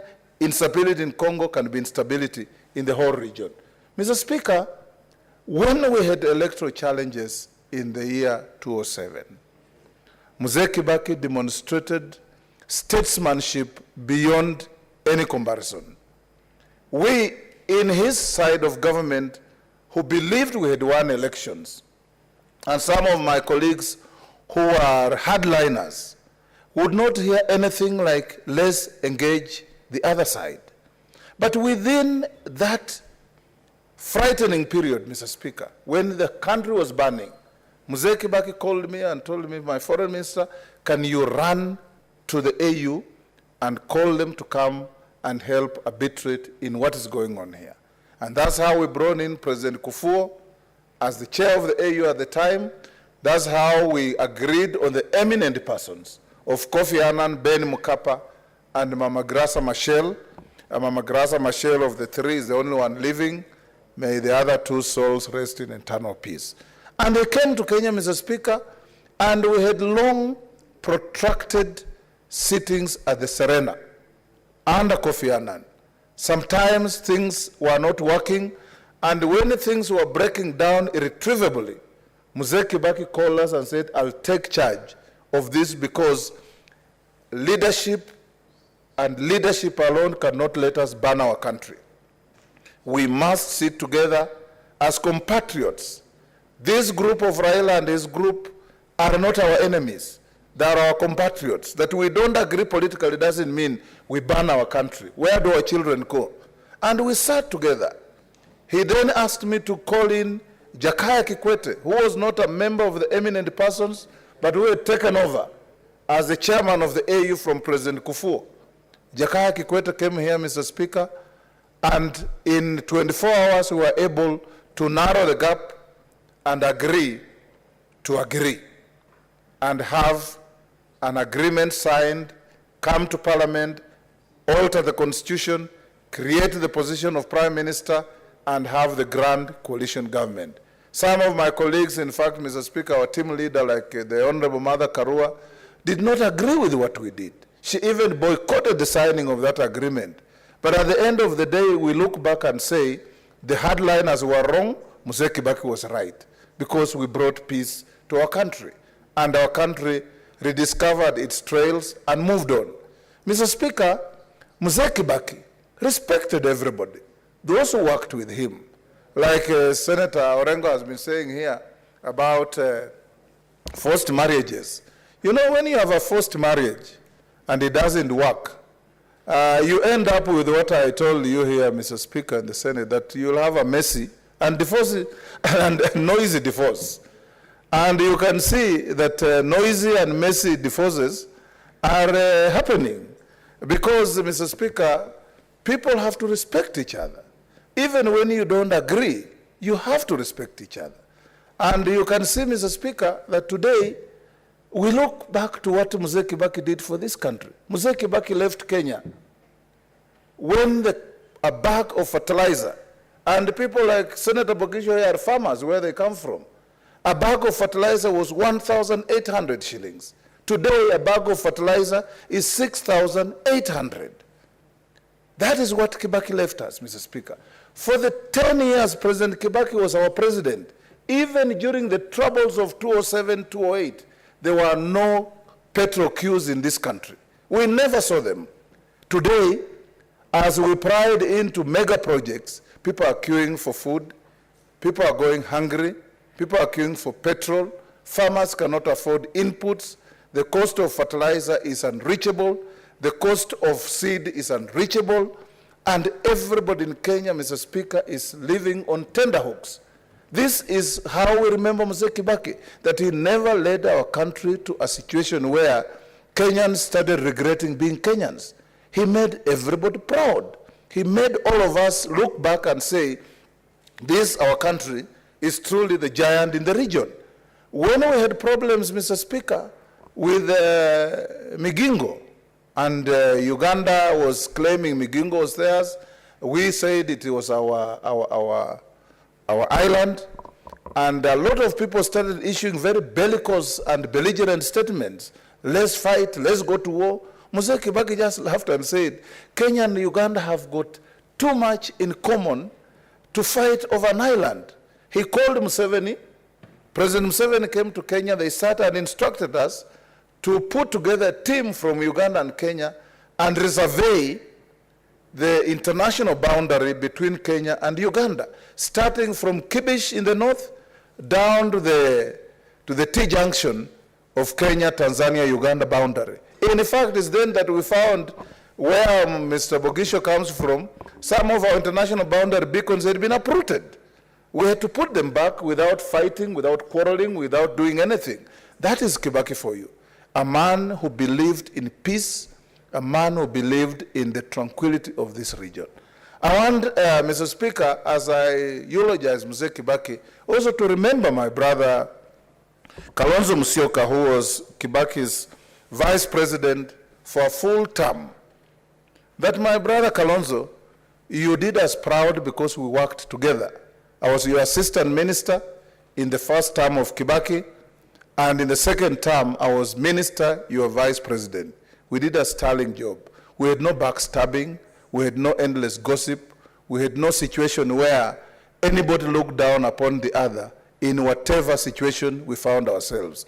You've had messages here, my brother Kalonzo, from Senator Orengo and Senator Ayako, that you are in a marriage that is forced. Don't get into a forced marriage. You have many options in your life, my brother Kalonzo, including, but not limited to, engaging Kenya Kwanza. We are available to have you because we know what you are, we know how dedicated you are, how a patriot you are, and you don't deserve what you are going through. When you became the vice president of Mwai Kibaki in the most difficult circumstances, you are not interviewed to be given the job. You served for 5 years. You are Honorable Raila's running mate 2013, 2017. It now is most appalling. And this I address you, Senator Mutula and Wambua, that your party leader is now being demeaned to go for an interview to be a running mate. How can you allow this to happen? He was not interviewed to be Kibaki's vice president. He was not interviewed to be Raila's running mate in 2013. He was not interviewed to be Raila's running mate in 2017. What has happened to his quality, status, and stature as a politician? And Senator Wambua, I want to send you, tell my brother Kalonzo that in One Kenya Alliance House there are many rooms, and those rooms are available to everybody, including my brother Kalonzo, because we need good people to work together. Let me, Mr. Speaker, finish by touching on one or two things about Kenya Kwanza, sorry, the Hansard will be corrected. When those of you who have opportunities to read, and I know that many of us in Parliament are sometimes too busy with too many things, just pick the Hansard and read the debates of Mzee Kibaki.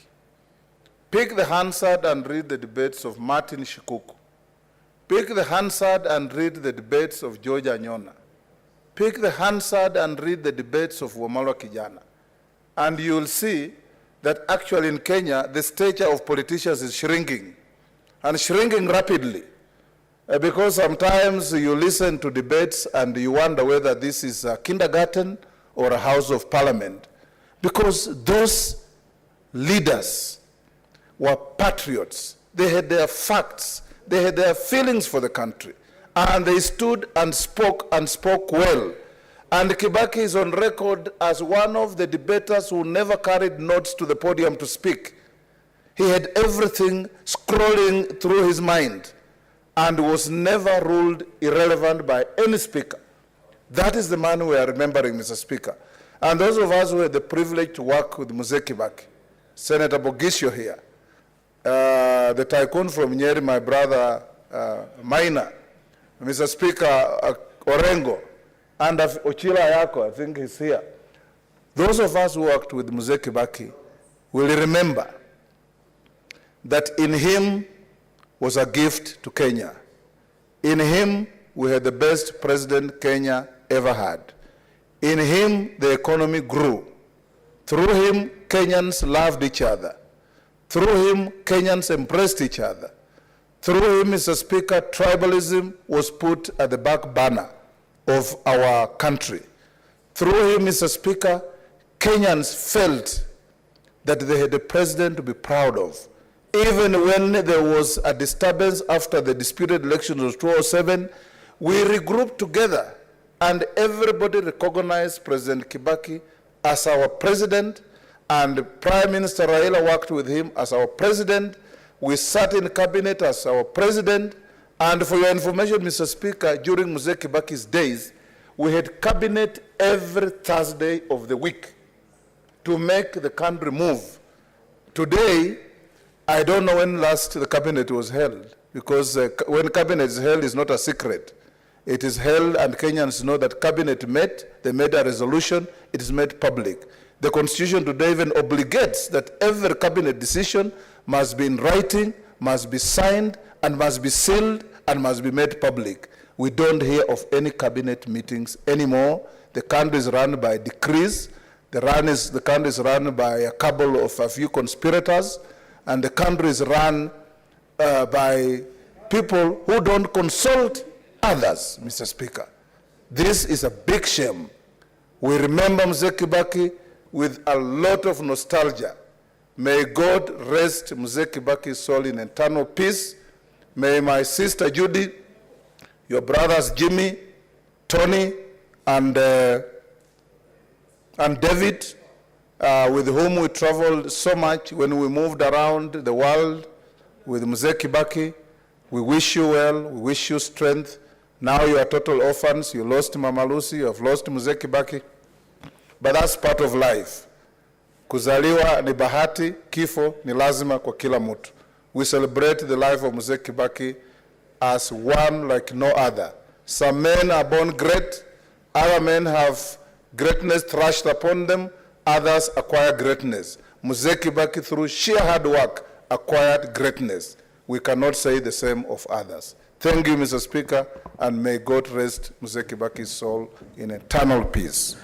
Before I call Senator Maina Ephraim is the next, I remember when we went to brief him as a PS, no, you can say it. When we went to brief him as a PS in livestock, he asked us that these cows we have seen in Nairobi and the ones we are going to see in Mombasa, what is the difference? You are just going to show us the same cows that you have picked from me. So we had to change our program because now we have to think out of the box because hii ng'ombe tumeona hapa ndio hiyo tunaenda kuona huko. Senator Ephraim Maina.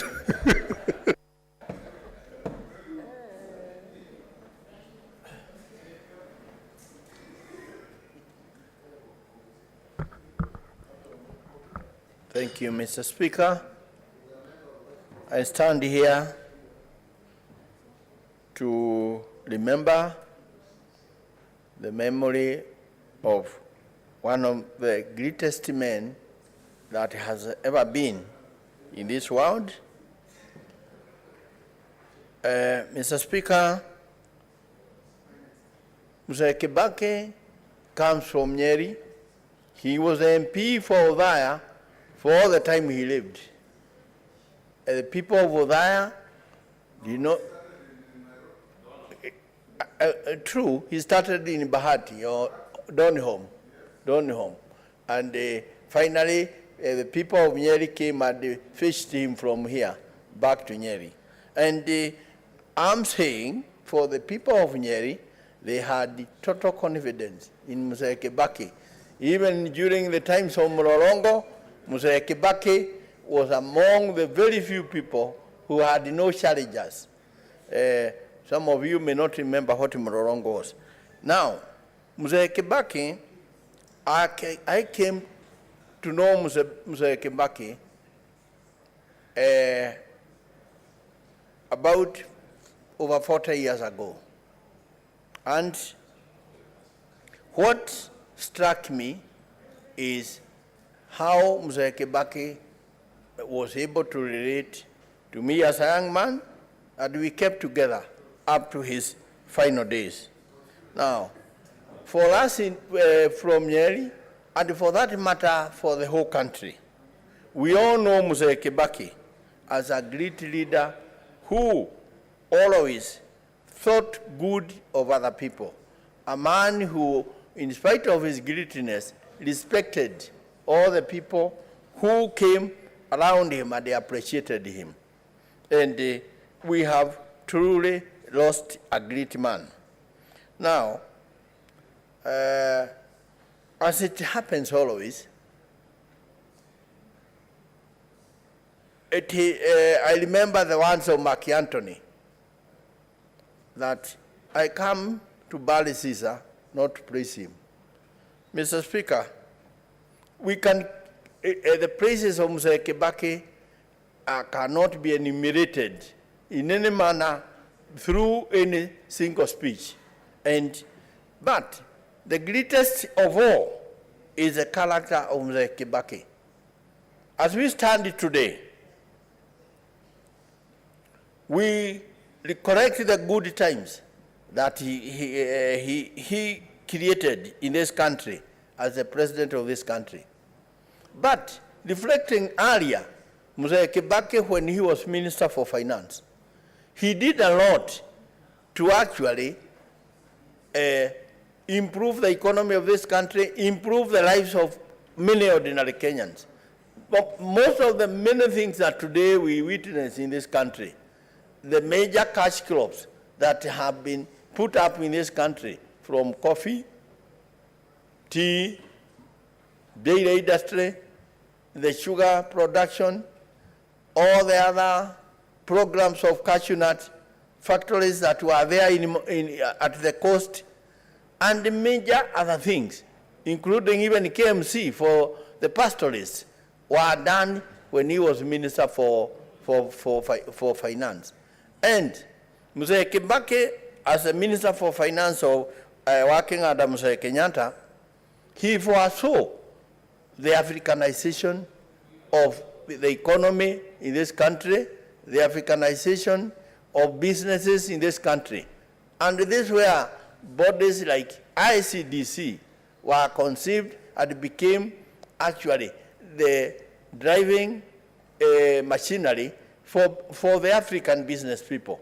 Bodies today which have gone into actually a state where they are not serving their purpose. The AFC, which was formerly Agricultural Bank. All these bodies were set, through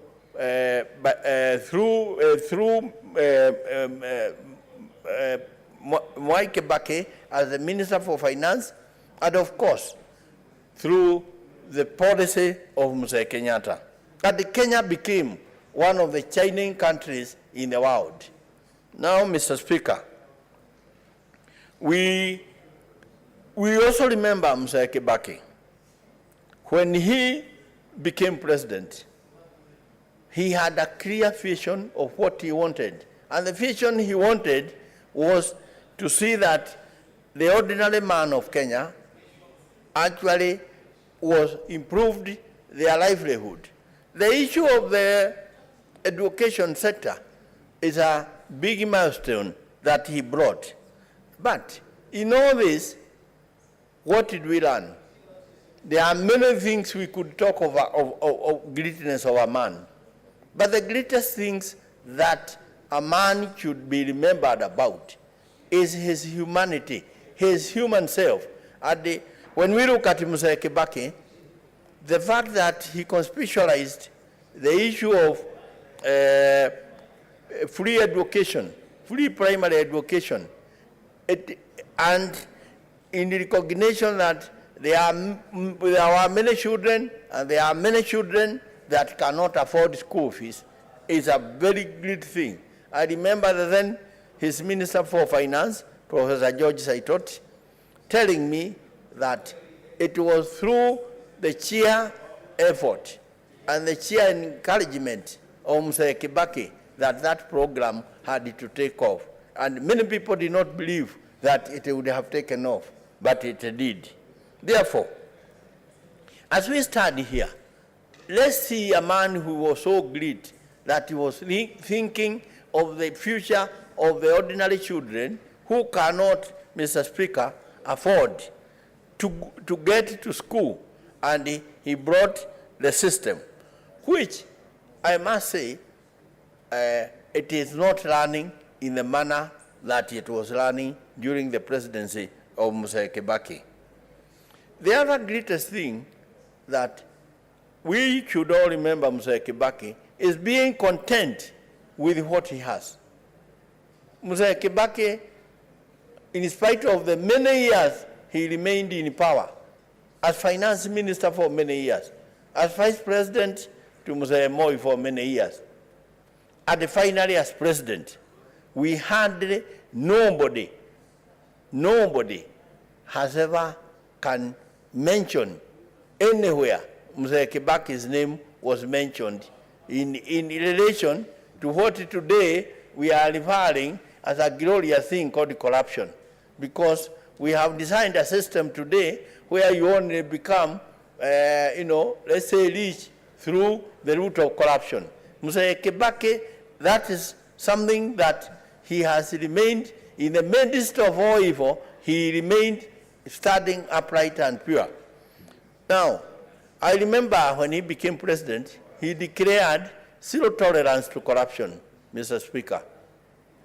And truly to the matter, he did not spare even the closest to him. I had one time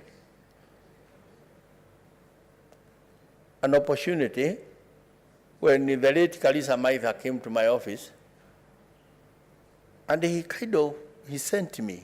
His whole purpose was to send me to Mzee Kibaki to convey that he was a bit upset that he was being pushed or some maneno with City Hall regarding some insurance, something. And I can say, when I went to see Mzee Kibaki at State House, it was not an easy discussion between us, because Mzee Kibaki could not understand how I was going to talk on behalf of somebody who is being, mentioned, and as we continued talking, me not realizing how the matter was deep in his heart, he actually, have never seen him for once shout and tell me, go and tell that man that he must stop those habits. And then it stopped there. But I can say, Mzee Kibaki was very clear. Zero tolerance meant anybody mentioned with the corruption, man, he had no time for him. Mr. Speaker, when I say this, I know the hearts of many Kenyans can be pained today. How many people have been taken or have been mentioned? Billions in COVID, billions, even in this house, governors coming here with impeachment, and nothing is happening. They all seem to walk out there, and then we are witnessing a country that is bleeding, where the economy is not doing well.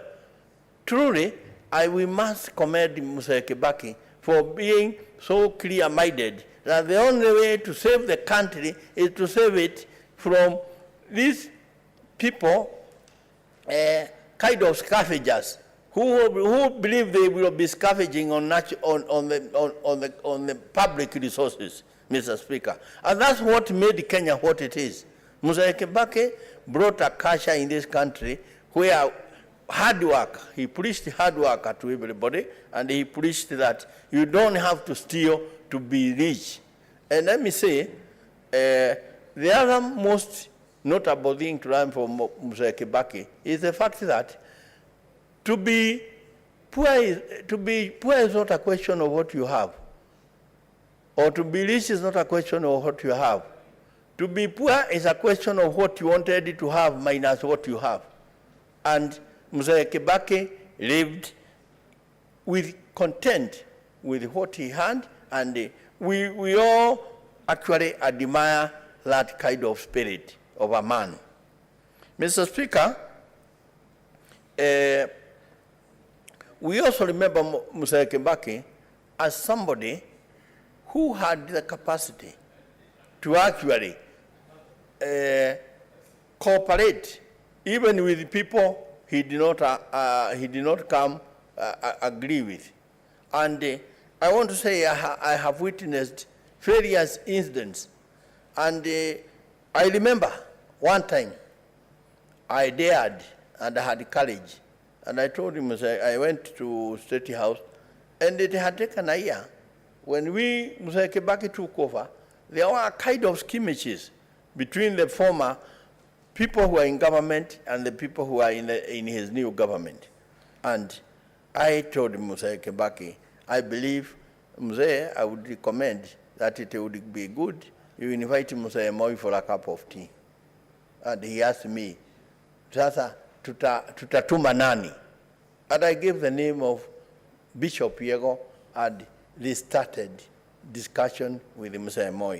So Mzee Kibaki was somebody who appreciated any idea, all as it looked. And That is one of the greatness of men. When we come to our area in Nyeri, there are things that we will remember Mzee Kibaki for. And one of the greatest things we remember Mzee Kibaki is that he actually managed to settle the people who had been chased out of the Mount Kenya forest, who are actually living under what is called the Chaba system in Mount Kenya forest, in Aberdare forest, and settle them in what we today is called Solio village, some 15,000 acres of land.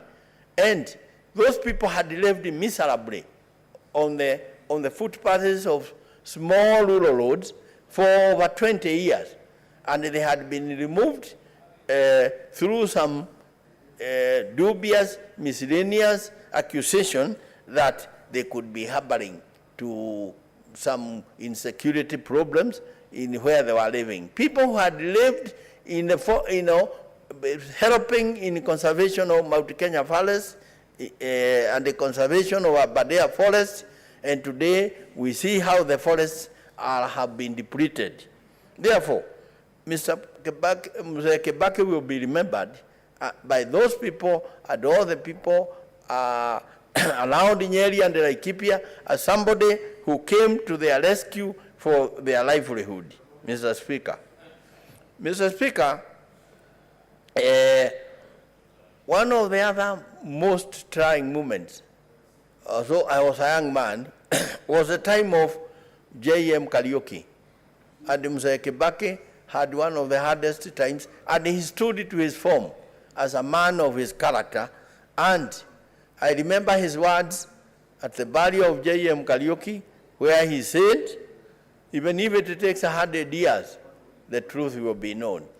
I want to say, Mzee Kibaki was a man who lived upright in spite of all the years that were surrounding him again and again.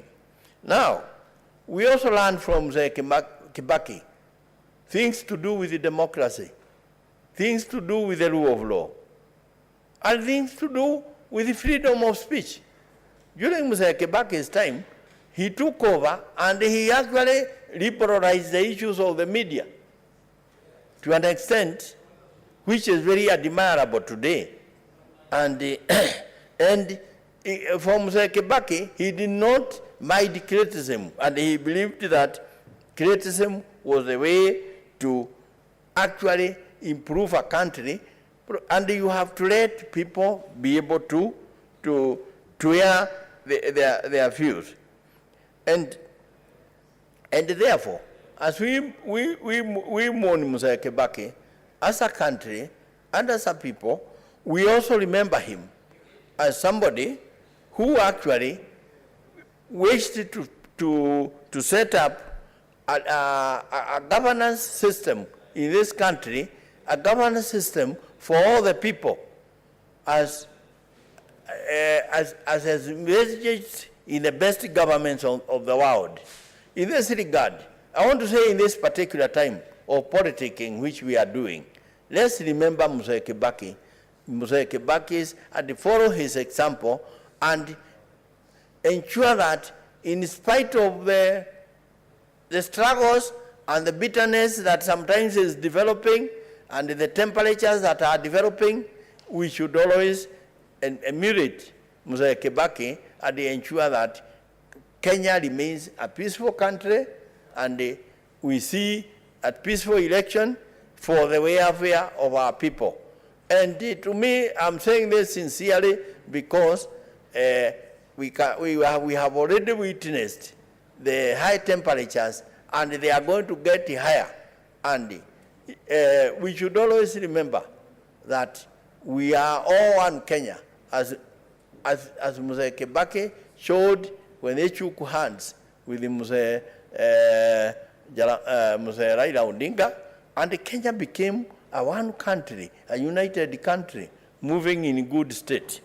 Therefore, I want to call upon the likes of my brother Wetangula, in spite of the divisions that are there, let us remember that there is always shaking of hands.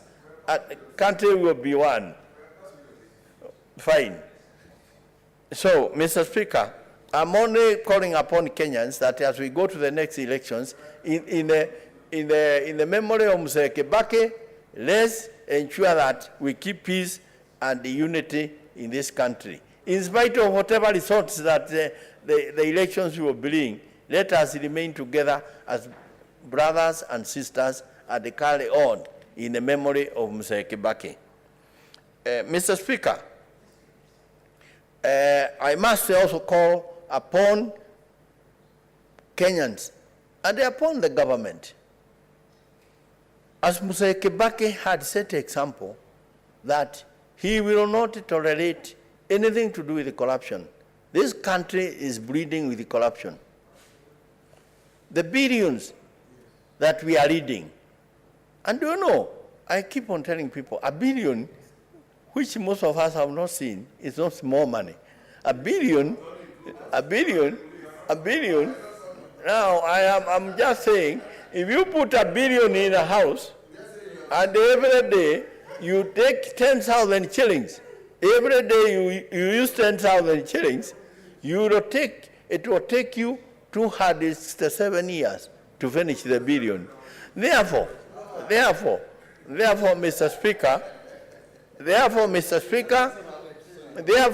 Speaker, when we are reading about the billions that are actually being spewed by individuals, 2 billion a day, honestly, let's remember the memory of Mr. Kibaki and ensure that those thieves that are stealing the money in this country, the resources, such that we cannot get medicines in our hospitals, we cannot, afford to equip our schools as they should be equipped. Mr. Speaker, the same people who are subjecting this country to high cost of prices of things, let us ensure, and I call upon everybody, let's ensure that these people are put in a committee where they belong, and Kenya starts being the country that we envisaged it to be. Let me also say, Mr. Kibaki, although he was a believer in the free economy, in the parliament, I brought a bill, the price control bill, which was supported by the whole parliament, and it was talking about 10 items, which today, even today, when I listen to Kenyans, they are crying about it. Maize flour, rice, cooking oil, paraffin, petrol, diesel. I enumerated 10 things that I felt government should be actually having a control on prices. Because I don't believe that we should ever be living in a country where common people cannot afford basic commodities. And, Mr. Speaker, in spite of all the major opposition from many people in executive, I want to say, to this day, I'm very grateful to Mr. Kibaki. He signed that into an act of parliament, and it remains not effected. And I would call upon, in the memory of Mr. Kibaki, let that act be enacted, so that Kenyans can actually be given a certain price on unga, if nothing else, on rice, on cooking fat, so that every Kenyan can feed. Because some of us don't believe we should be in a country where some people go hungry when others are throwing food into the dustbins, Mr. Speaker. And I want to say that is one of the things that I feel should be done in the memory of Mr. Kibaki, enacting that law which he signed. Therefore, Mr. Speaker, I want to say that there is a lot that we learn from Mr. Kibaki. Some of us who have had time to share with him, personally, and also as our leader. And to the family of Mr. Kibaki, I want to tell them that what has happened is a natural thing. God is the one who actually decides when you are in this world and when you live in this world. And I take this opportunity to send my condolences to the family, to the children, starting with Jude, Jimmy, David, and Tony. And I, for one, as the Senator of Nyeri, and whatever else I'll be tomorrow, they can remain assured that they will always have me to do all that pertains to be done when they need my service. Thank you, Mr. Speaker. Thank you. May the soul of our Mzee rest in peace among the angels of heaven. Thank you. Thank you so much, Senator Mutula Jr.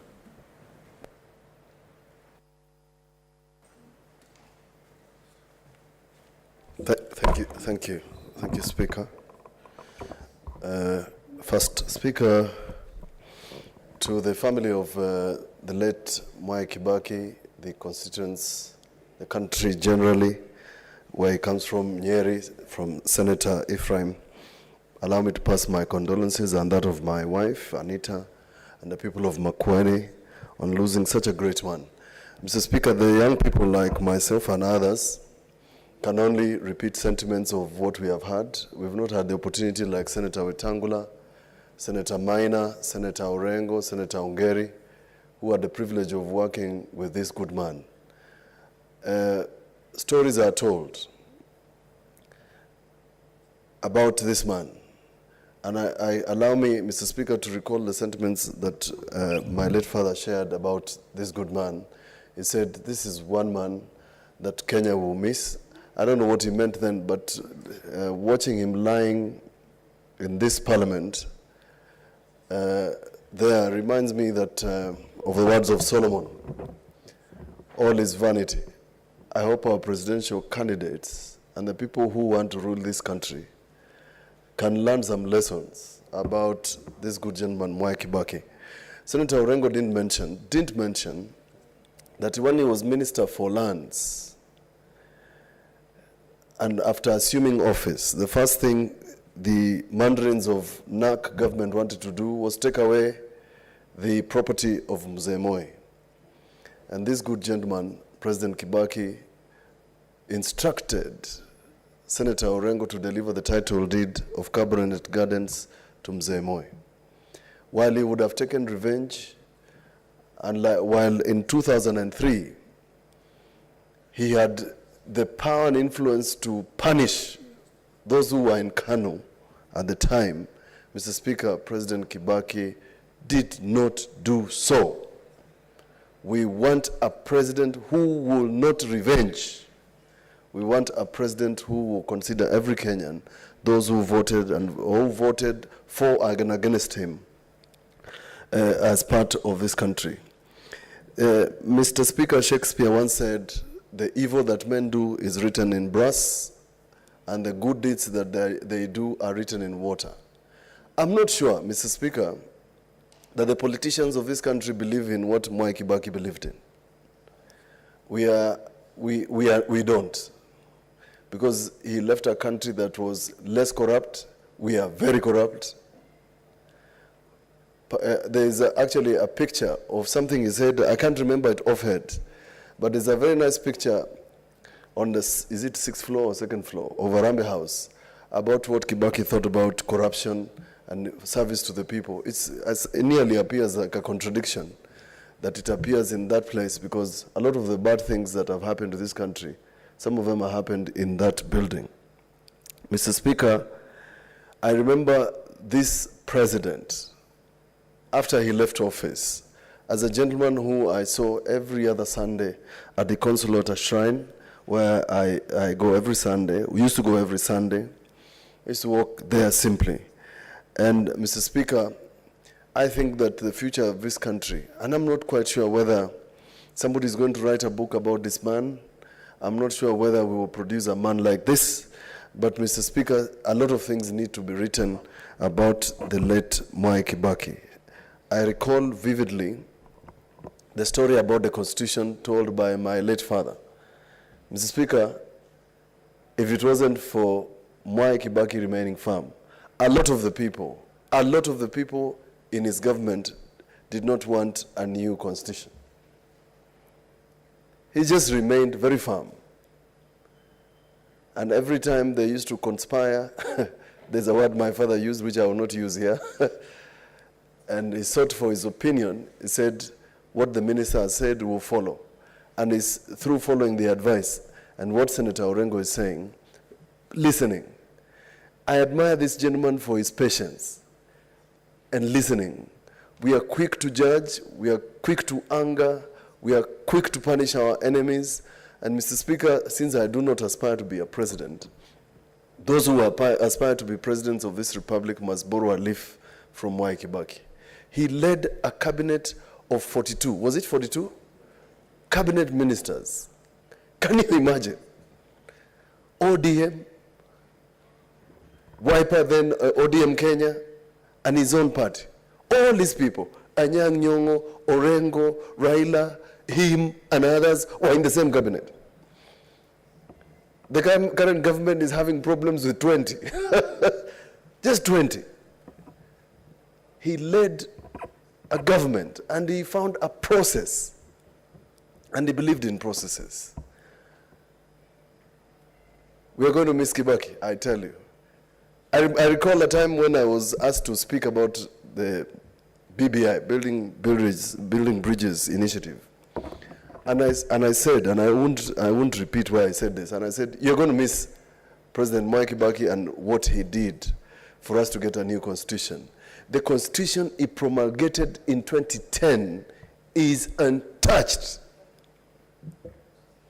So many years later. Why? Because he believed in processes. And we got a new constitution despite opposition to it because this man believed in processes. I'm saying, if we want to believe in the legacy of one Mwai Kibaki, we must follow process. Those who speak about ill-gotten wealth, I represented two people who, together with my late father, who were said at the time to be very close to him. One of them was a central bank governor, who was his economic advisor. When he was alleged to have committed crime when as governor of central bank, he went to him. He told him, Mr. Speaker, that I'm an innocent man. Mwai Kibaki told him, go and defend yourself in court. And true to his word, Governor Mulei was found innocent of the crimes for which cabinet ministers in Mwai Kibaki's government conspired to have Governor Mulei removed from office. The second gentleman from Nyeri, who was also his good friend, his name was John Munge.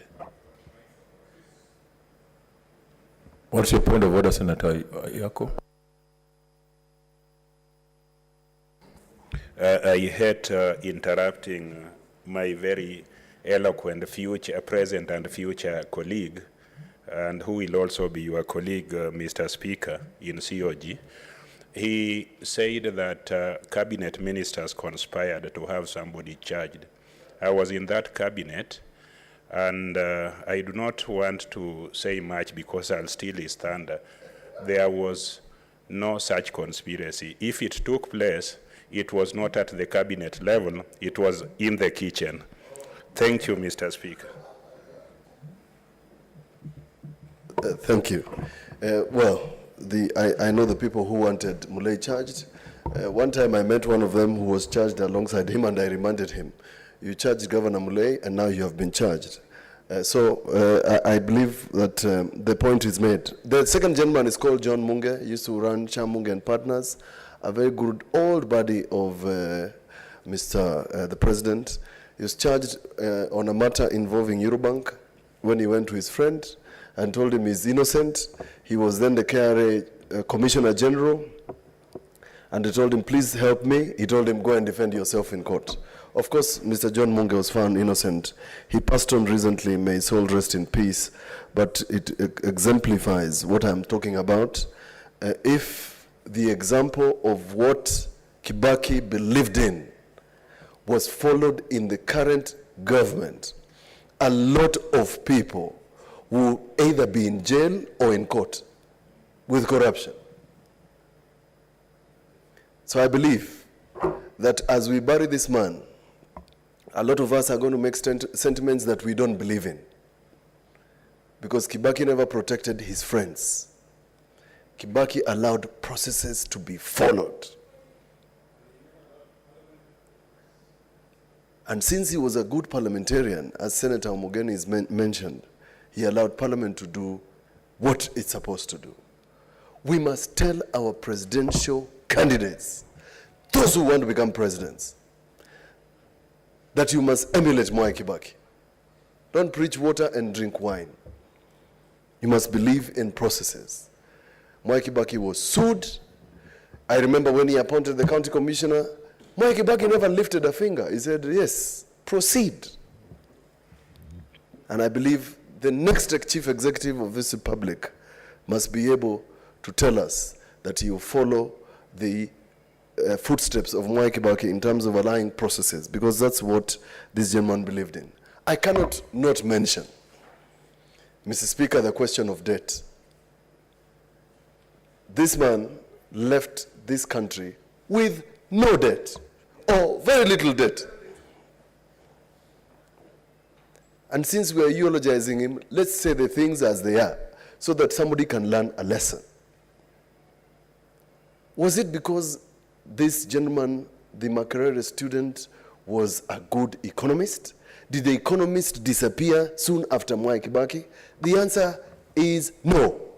What he did is that this good gentleman had an economic council, National Economic Council, ECOSOC, that advised him.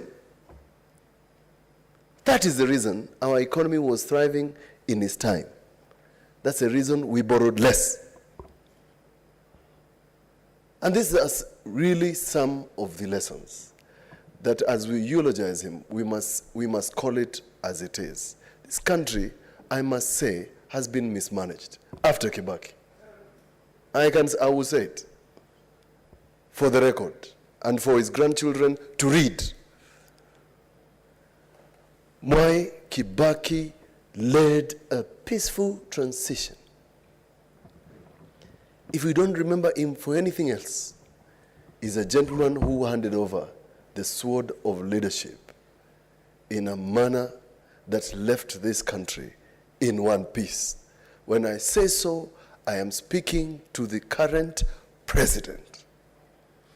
This man was your mentor lying in Parliament. You must leave Kenya in peace when you hand over power, because there will be no other president. I believe that President Uhuru Kenyatta is going to do the right thing, as his predecessor did. Mr. Speaker, let me end and say that it's unfortunate that the country has lost all other presidents who have left us. It would have been nice, and I have suggested that in future, any president who leaves office must form sort of an elders' council where they can guide their successors on matters management of the country. A time will come when we'll have 5 retired presidents, or 6 or 7. We can't just let them go into their retirement. They should find an opportunity to guide, like it happens in America. And therefore, Mr. Speaker, as we eulogize this good gentleman, I pray that this country will have a peaceful election. Those like Senator Wetangula, who has said and spoken about my party leader, who deputized successfully the Mwai Kibaki, must remind that our Dr. Stephen Kalonzo, our party leader, is like Job. You know, the man is just going through trials. It's just trials. And a good Stephen Kalonzo Musyoka, the peaceful man, is quiet. It's not because he doesn't know what to do or what to say. It's not because we don't know what to do or what to say. We are peaceful people. We are watching. All of you. That doesn't mean you take advantage of him or us. And nobody is going to marry us by force. No. We are going to do everything. We are going to do everything. Those who sit with him and those who advise him, we're going to do it, everything, doing it willingly. Willingly. Because this country is bigger than all of us. I think at some point everybody must think about the country more than we love ourselves. So we have taken your advice, and as usual, we are going to take notes. We are taking notes. Those of you who are inviting us, we are taking notes. We are watching you. I don't think you're just going to invite us and we walk in there like we are jilted. We are not. Thank you. Senator Christopher Langat. Thank you, Mr. Speaker, for also giving me this great opportunity to eulogize this particular great man, Mr. Mwai Emilio Stanley Kibaki. Was a great leader and will be remembered because of what we can see today out of what he did.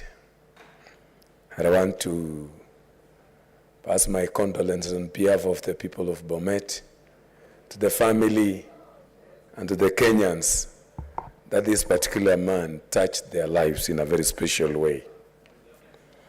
And I want to say that Mwai Kibaki was a great man, right from the family level, Mr. Speaker. So I remember very well that he worked with his wife closely when he was the president of this particular country. He even went ahead to protect his family by even making a press statement to declare that Lucy Kibaki was the only wife that he had. You know, it was great. And I tend to think that he set a great example to most of the people of this country. I want to say in leadership that he was an economic giant, that actually he rescued this country at the point of need. When we were expecting that everything was in disarray economically, there comes a time when Kibaki arrived as the president of this country and saved the economy of this country. He will be remembered forever. I want to say also that in education, this is the man that when he declared free education, free universal primary education, most of the people doubt if that would succeed. But it succeeded so much that I remember when I was in university, almost every student was researching on the success of free primary education in this country. Most of the people went back to school, as Senator Wetangula had said, including an elder by the name Aruge. Most of the people left looking after the cattle to go back to school. And today, most of those people are working in various sectors in this country. So he gave hope to most of the Kenyans on matters education.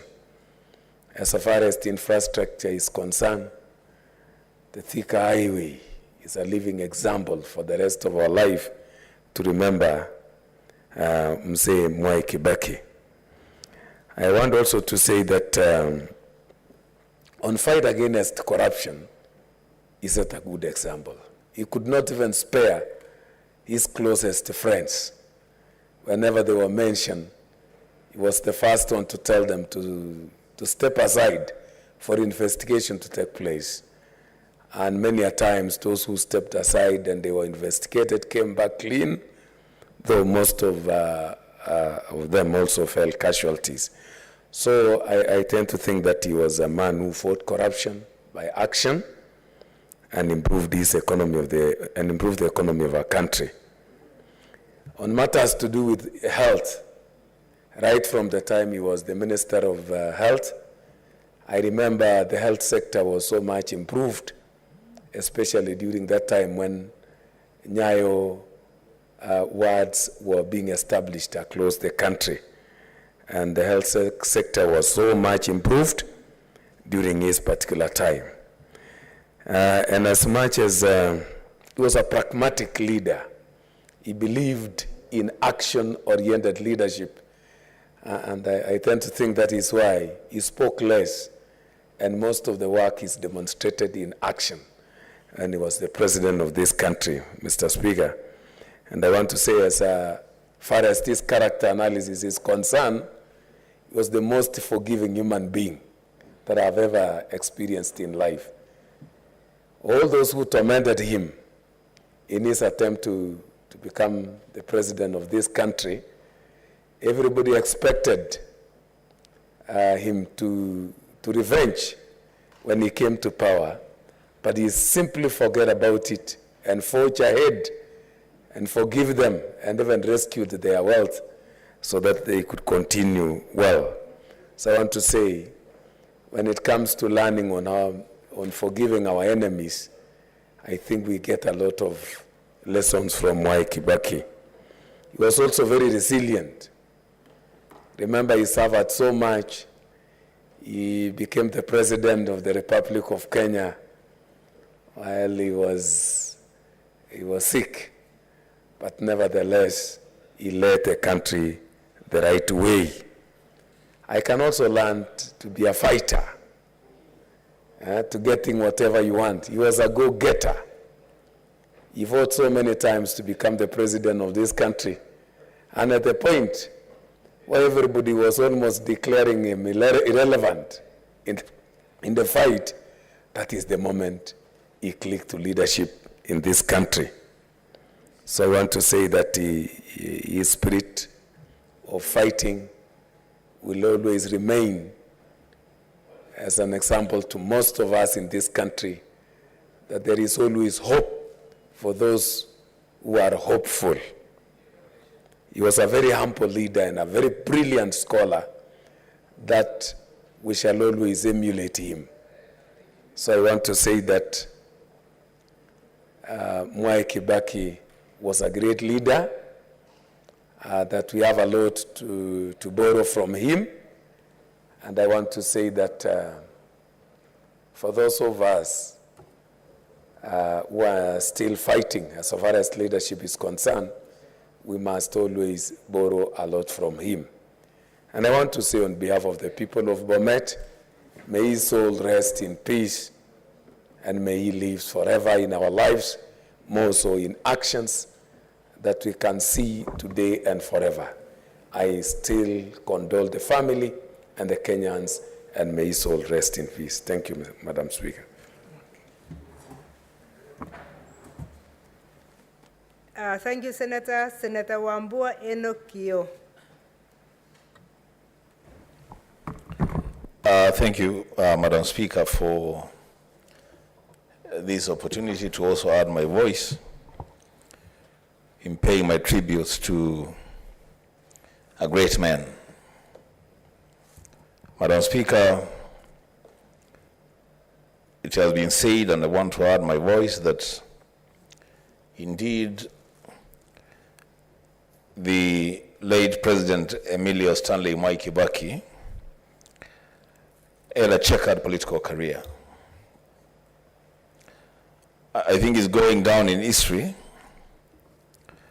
as the longest serving member of parliament, having served, actually I'm being reminded by my leader here, Senator Wetangula, that is probably the longest serving member of parliament in the Commonwealth.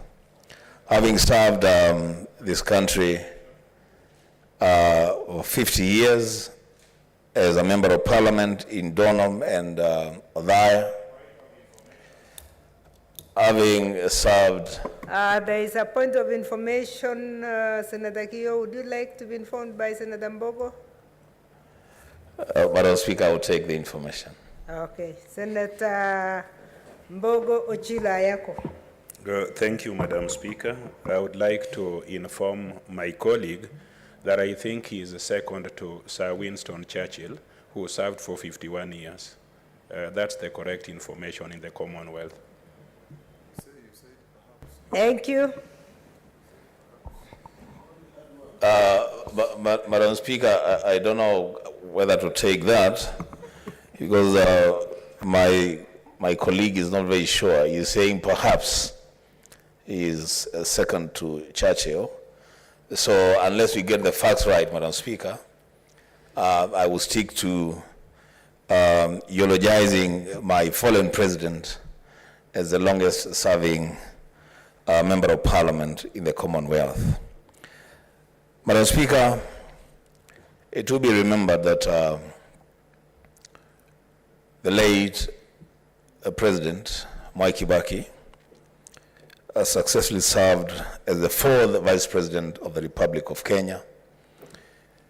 He had a successful career in the cabinet in several dockets, including finance, home affairs, and health, just to mention but a few. He was a founder member and leader of a Democratic Party, a man who rose to be the official leader of opposition in Parliament and eventually became our president and served for 10 years. Madam Speaker, on my own behalf, on behalf of my family, on behalf of the people of Kitui County, on behalf of the people from the Lower Eastern region, and the wiper fraternity spread across the country, I convey our condolences to our fallen president and the family of Mzee Mwai Kibaki. We say we condole with you. Madam Speaker, I want to say a few things about President Mwai Kibaki.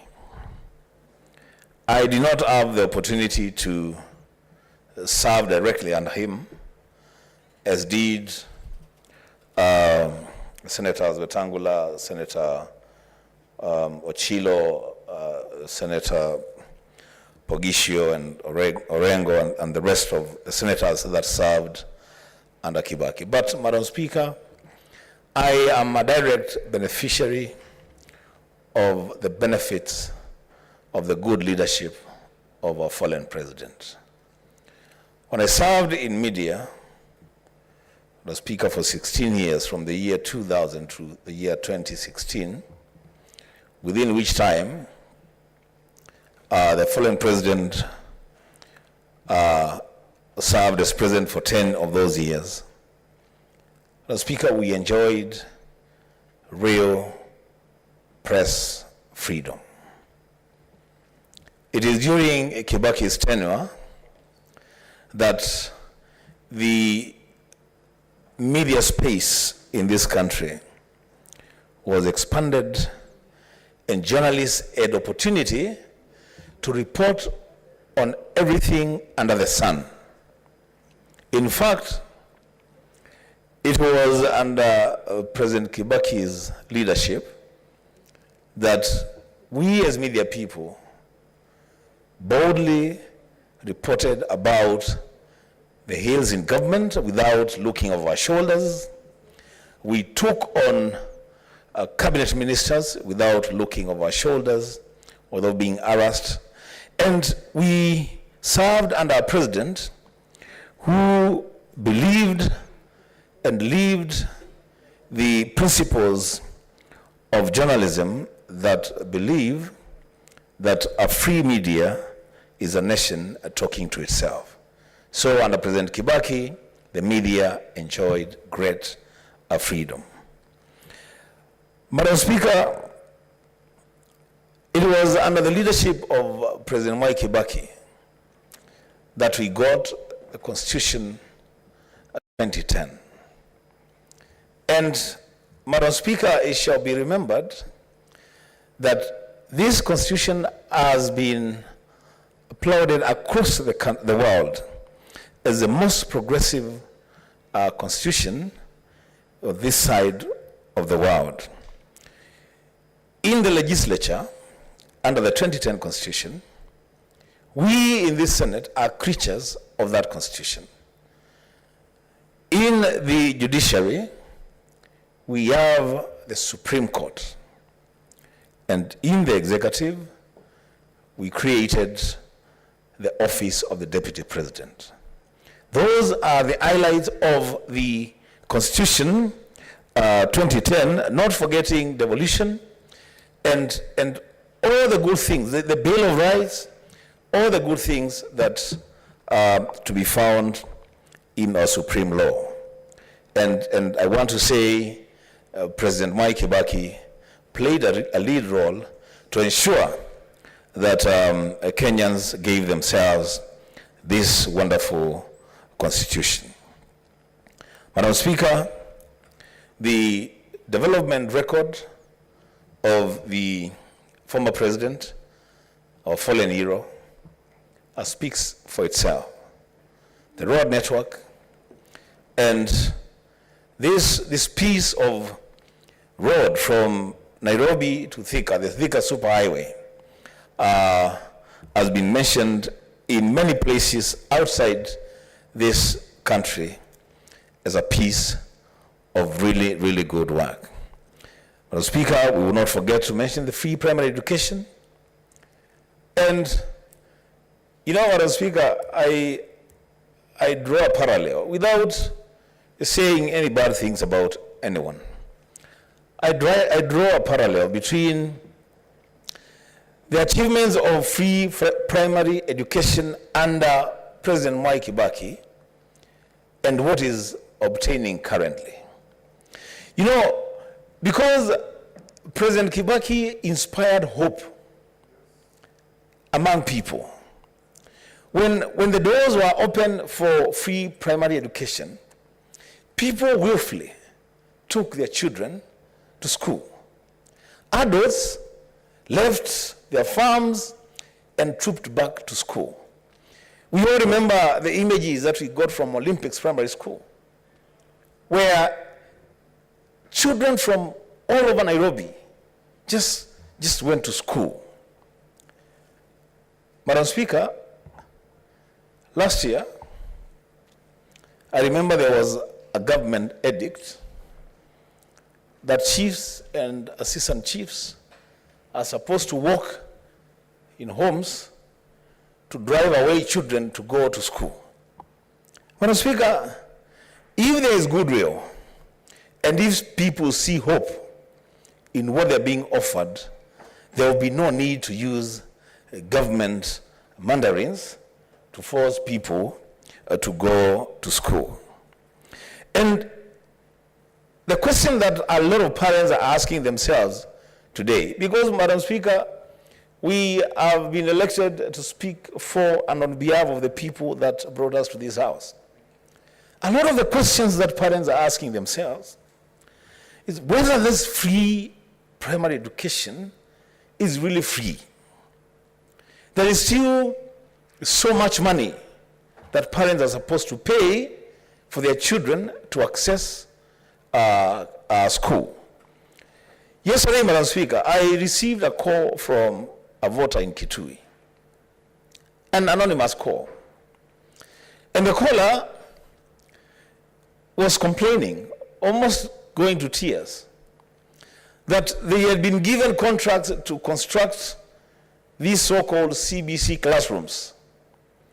They have constructed the classrooms.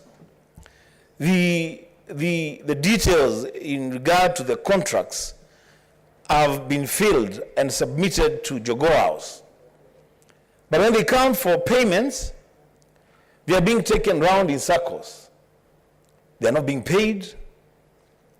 And in fact, in his own words, people at Jogoo House are indirectly asking for bribes to pay the contractors who have been asked to build these classrooms. Madam Speaker, in the days of President Mwai Kibaki, such things would not happen. And I want to challenge the government of the day as we eulogize President Mwai Kibaki, to call upon the Minister of Education to make sure that if money was set aside for people to get contracts to build CBC classrooms in our institutions, it's only fair you pay these people. There should be no conditions at all. Just pay these people their money because they have done the work. Madam Speaker, there is a sector that must forever be grateful to the late President Emilio Stanley Mwai Kibaki, the border sector. Madam Speaker, it is in the time of the leadership of President Mwai Kibaki that this sector started to grow its roots in this country. Today, Madam Speaker, it is probably the only sector that is growing. And because Kibaki planted the seed, I would ask the current and future governments to do what is right for these young people in the border sector. This is a sector that has grown to a level that we a standalone legislation and regulation for it to operate as a sector in this country. So, Madam Speaker, I want to challenge the government of the day and future governments to look into ways and means of making the border sector a sector of our economy as an employer, as a contributor to the GDP, and as a means of just getting our young people employment. Madam Speaker, I'm hearing Senator Wetangula saying we shall do it. I don't know what he means by we, but I guess you can explain that better. The last thing, Madam Speaker, on the issue of President Mwai Kibaki. Debt. And this had been said by almost every speaker. Madam Speaker, by the time President Kibaki was leaving office, the economy was doing extremely well. The price of basic commodities was fairly affordable. Cement was going for between 450 to 500 shillings. Today, a packet of cement, I was in Turkana the other day, they're buying a packet of cement at 1,200 shillings. Wheat flour and maize flour, by the time Kibaki was leaving office, fairly affordable. 50 shillings, at most 60 shillings. Today, 150 shillings. The cost of fuel, Madam Speaker, and this is the cost of fuel even when it is available, because it's not even readily available. It's become completely unaffordable. Madam Speaker, how much time do I have? Okay, thank you, Madam Speaker. You know, by the time President Kibaki was leaving office, Madam Speaker, I think our debt was around 1.2, 1.3 trillion. Today, less than 10 years, we are at over 10 trillion Kenya shillings. It's incumbent upon this government and future governments to cushion Kenyans against the high cost of living. Madam Speaker, on the fight against corruption, Kibaki, the president, walked the talk. And I want to mention this, Madam Speaker, very respectively. My colleague here, the senator from Bungoma, some people brought allegations against him that he had been involved in the sale of an embassy in Japan. And the president said, let him step aside, you carry out your investigations. If he is found to have been involved, let him go to court and he will lose office. If he is cleared by the investigations, we will return him to office the following day. After investigations and our colleagues was found to be as white as snow, when he got the report, Senator Moses Masika Wetangula was recalled to office. That is President Kibaki for you.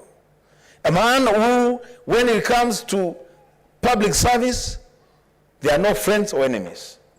It's the law that must take its course.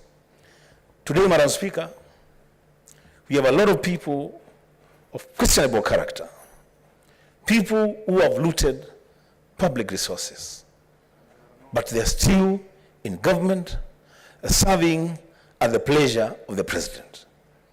Madam Speaker, a time has come that maybe we should emulate Mzee Kibaki and do the right thing for this country. Lastly, Madam Speaker, and if I run out of time, Madam Speaker, I'll ask for a minute, because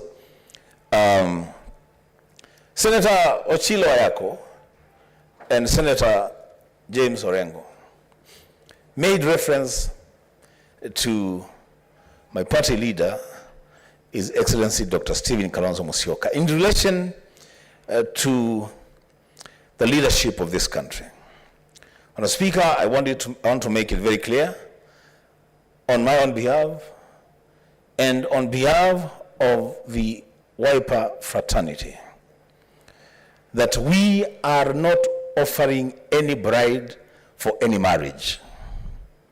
Madam Speaker, whether consensual, arranged, or forced, there is no one who is offering any bride for any marriage. I've listened to the words of Senator Wetangula with more than passing interest. He says they have opened doors. We have heard that before. Madam Speaker, what I want to make very, very clear for this country to hear and to know is that Dr. Stephen Kalonzo Musyoka has served this country with distinction. If there is one man that we have to pay accolades to and respect and treat with the dignity that is due to him, that person is Dr. Stephen Kalonzo Musyoka. When he was Kibaki's vice president, he supported the government of the day with everything that he had. He made it possible for his boss to deliver services to this country.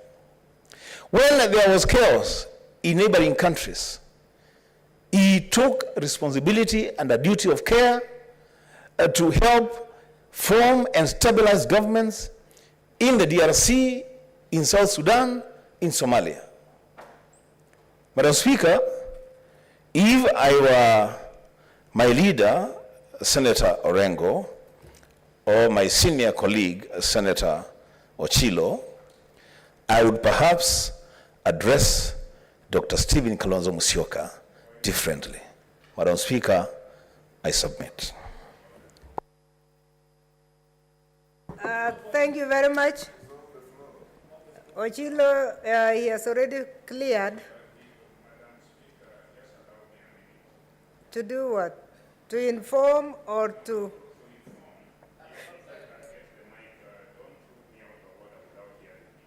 The problem is that you cannot be out of order when he's out of the floor either.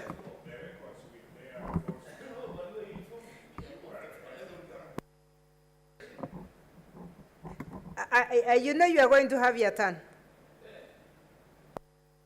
Graft it around your turn.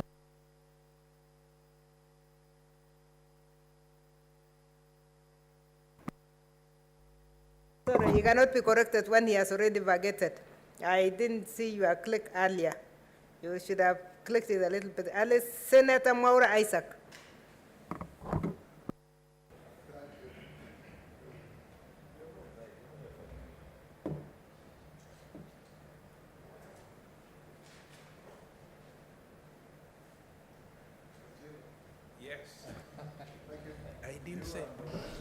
Thank you very much, Madam Speaker. Madam Speaker, this is a very important moment to eulogize the fallen third President of the Republic of Kenya, President Emilio Stanley Mwai Kibaki. And I start by reading a quote that is very famously attributed to him. The leadership is a privilege to better the lives of others, it is not an opportunity to satisfy personal greed. Another quote that is associated with our fallen president is that when he faced a challenge in the 1988 Kano nominations, he still won, but he said that even rigging has manners. And Madam Speaker, the shambolism that is associated with party nominations has been rampant across the political divide, and it has been used to deny the country of great leadership or people who have contrary opinion, as and when this happens, and especially because even the turnout is usually very low, to the detriment of good leadership. And I think at times, going by his assertion about leadership and rigging, is that then you've got to make a covenant with the devil. If you decide to rig yourself into power, and as it has been said before, political corruption is the mother of all corruption. That is a malaise that has affected our leadership in this country, to the extent that then we've not really gotten the dividend of our democratic engagement. Okay. I want to say, Madam Speaker, that personally, I stand here very happy because the fallen president, and you can hear the trumpets of the brass band as his body is being escorted out of Parliament, is that the president came to power on a wheelchair. This is very, very significant. He had gotten an accident, and he ended up being on a wheelchair as a result. And it's out of this, Madam Speaker, that President Mwai Kibaki promulgated the Persons with Disabilities Act number 14 of 2003 into law. That was a watershed because it enabled persons with disabilities whose bill had actually been in limbo in this Parliament for 10 years, since 1993, to see light of day. And it is actually out of that that I myself, in 2004, under the leadership of my colleague, Senator George Ochilo Opondo Ayako, George Mbogo, I was appointed to sit in the first board of the National Council for Persons with Disabilities, a body that was created to superintend over the affairs of people with disabilities by ensuring the implementation of the very law that created that body. So yes, I am a direct beneficiary of the leadership of President Mwai Kibaki in 2004. But earlier on also, it was quite interesting because there was a very serious scheme to deny him to become president. Because when I first registered as a voter in 2002, I couldn't vote for President Kibaki. The reason is many names that started with O and M had been omitted in the voter register. And even at some point, I think Raila Odinga's name was missing at Olympic Primary School, if I remember, in 2002, December 29th. But be that as it may, he still went ahead and won resoundingly with over 2 million votes at 63% of the vote. And that is how he was declared president, Yote Yawezekana, under the NAC banner. It should be remembered that President Mwai Kibaki kind of became a president by accident. He had tried to become president in 1992. He became a good number 3, although in politics there's no number 2 or 3.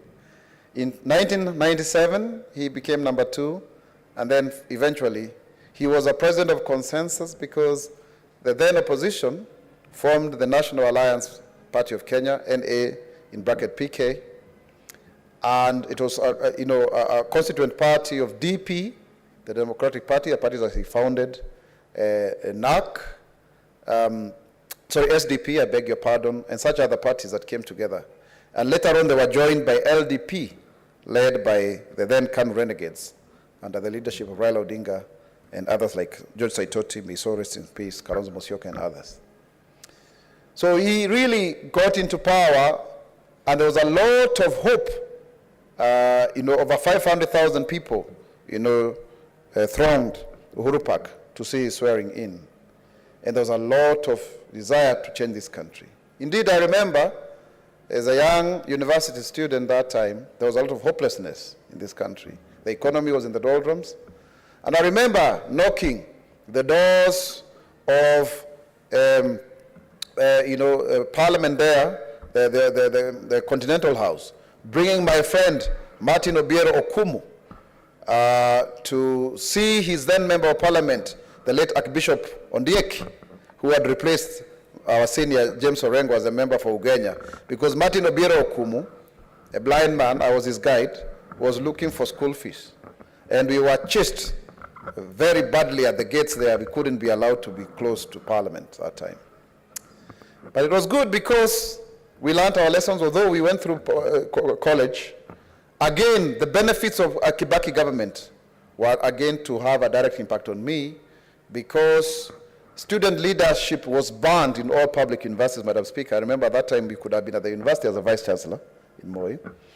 And when it was reinstated, I happened to have been elected as a student leader at Kenyatta University, one out of the 7 student leaders at the Kenyatta University Student Association, together with my dear sister, Gladys Wanga, the incoming governor of Homa Bay.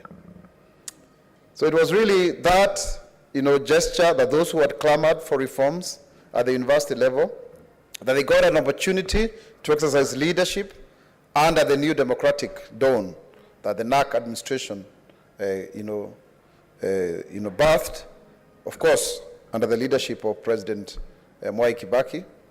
And I remember we led a protest against the then Vice Chancellor, George Eshuani, may his soul rest in peace. And it's out of that also President Kibaki gave us a new Vice Chancellor, Professor Everett Maraka Standa, the poet, who, of course, ended up governing the university in a better way. So I am here standing as a direct beneficiary of President Mwai Kibaki's leadership. And further to it, I remember, with a lot of nostalgia, that there was a boom of the economy. So much so that many of my colleagues who finished school with us were able to get jobs within their first year, that they did not tarmac for long, because the banks who were employing, they were hooking loans, there are so many businesses, credit was available, and it is that inspiration. In fact, I was speaking to Jimmy Kibaki, the son, this morning as I went to view, after I viewed the body, that is the inspiration of the Kenya Kwanza, the UDA, a bottom-up economic model. That you can actually stimulate the economy from the bottom up and create many opportunities for so many millions of people. And it is very, very well documented in terms of macroeconomics. That's the only way you can ensure a country has been able to rise again. But if you have a very constricted economy, with very few people at the top, I think it's very, very, very serious that then you create a lot of poverty. And I've just come from a very fractious and engaging, grueling campaign process, and the levels of poverty that have been created in the last 10 years, it's horrible. It's horrible, Madam Speaker. We have actually regulated so many people in the doldrums of poverty. And that is not what our government should do. It's a total failure. When President Kibaki left office, he left the country with a public debt of 1.8 trillion because he borrowed very well every year about 200 billion for infrastructure projects. And at that point in time, the economy was financed locally, domestically, at 93% of the GDP. We were only borrowing about 6%. Today, all of our development budget is borrowed because of poor fiscal economic strategy. When he was there in power, I remember as a young, public servant, at a very young age of 22 years, having gotten my first government appointment, we used to practice what you call the medium-term expenditure framework.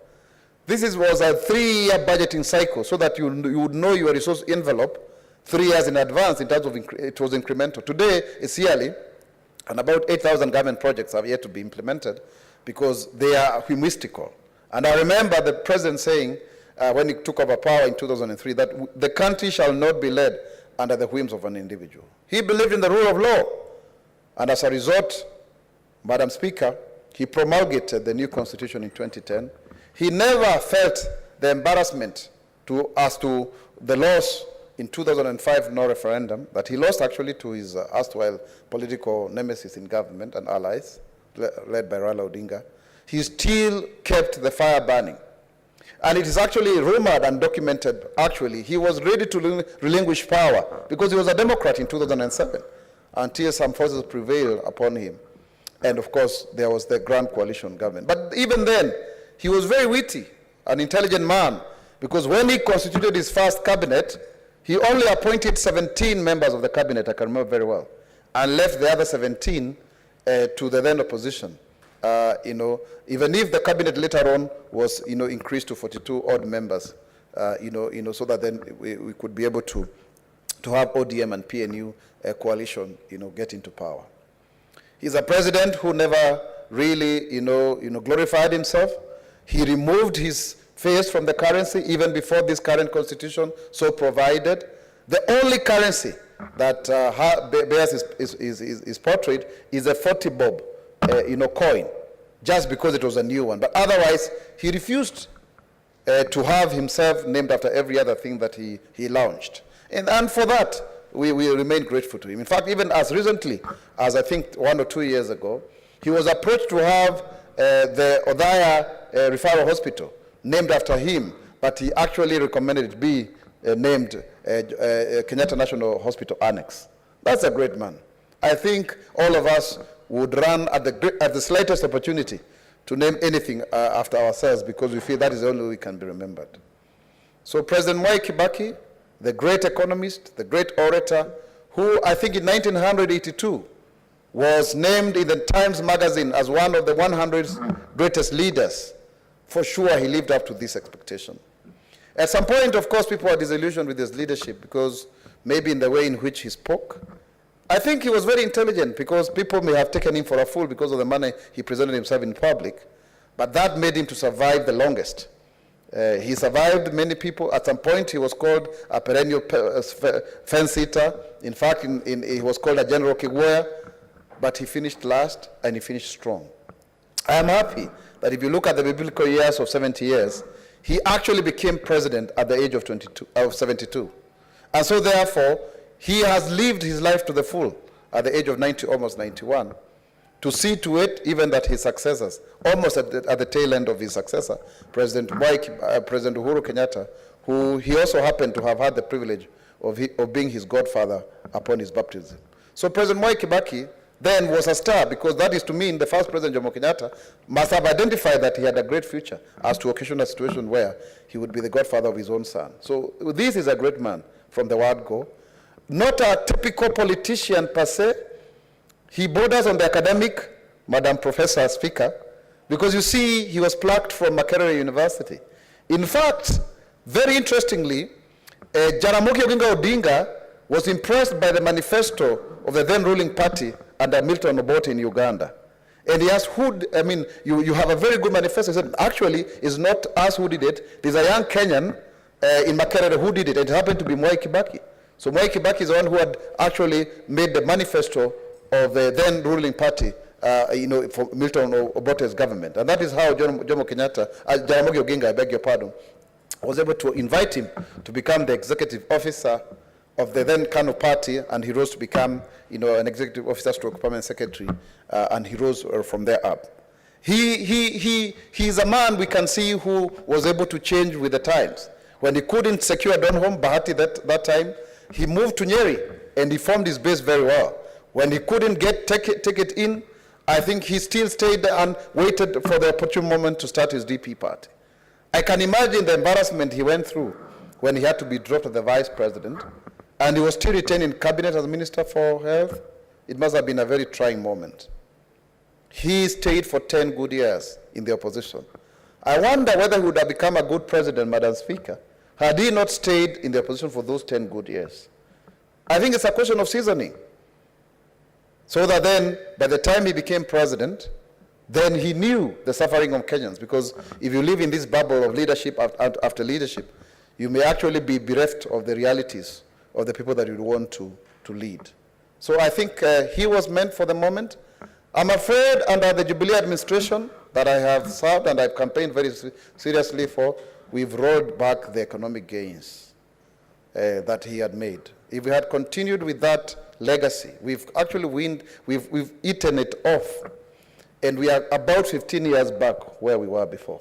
Yes, indeed, there is a question of whether the issue of devolution and an expanded government, the 2 tiers of government, then is a reason. I beg to differ.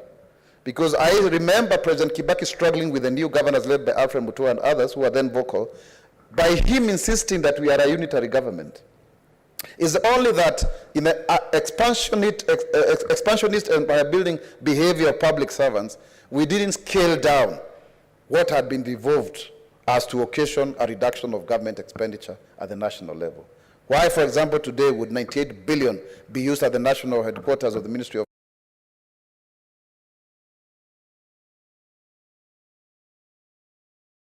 actually opened up with public universities to in a very big way.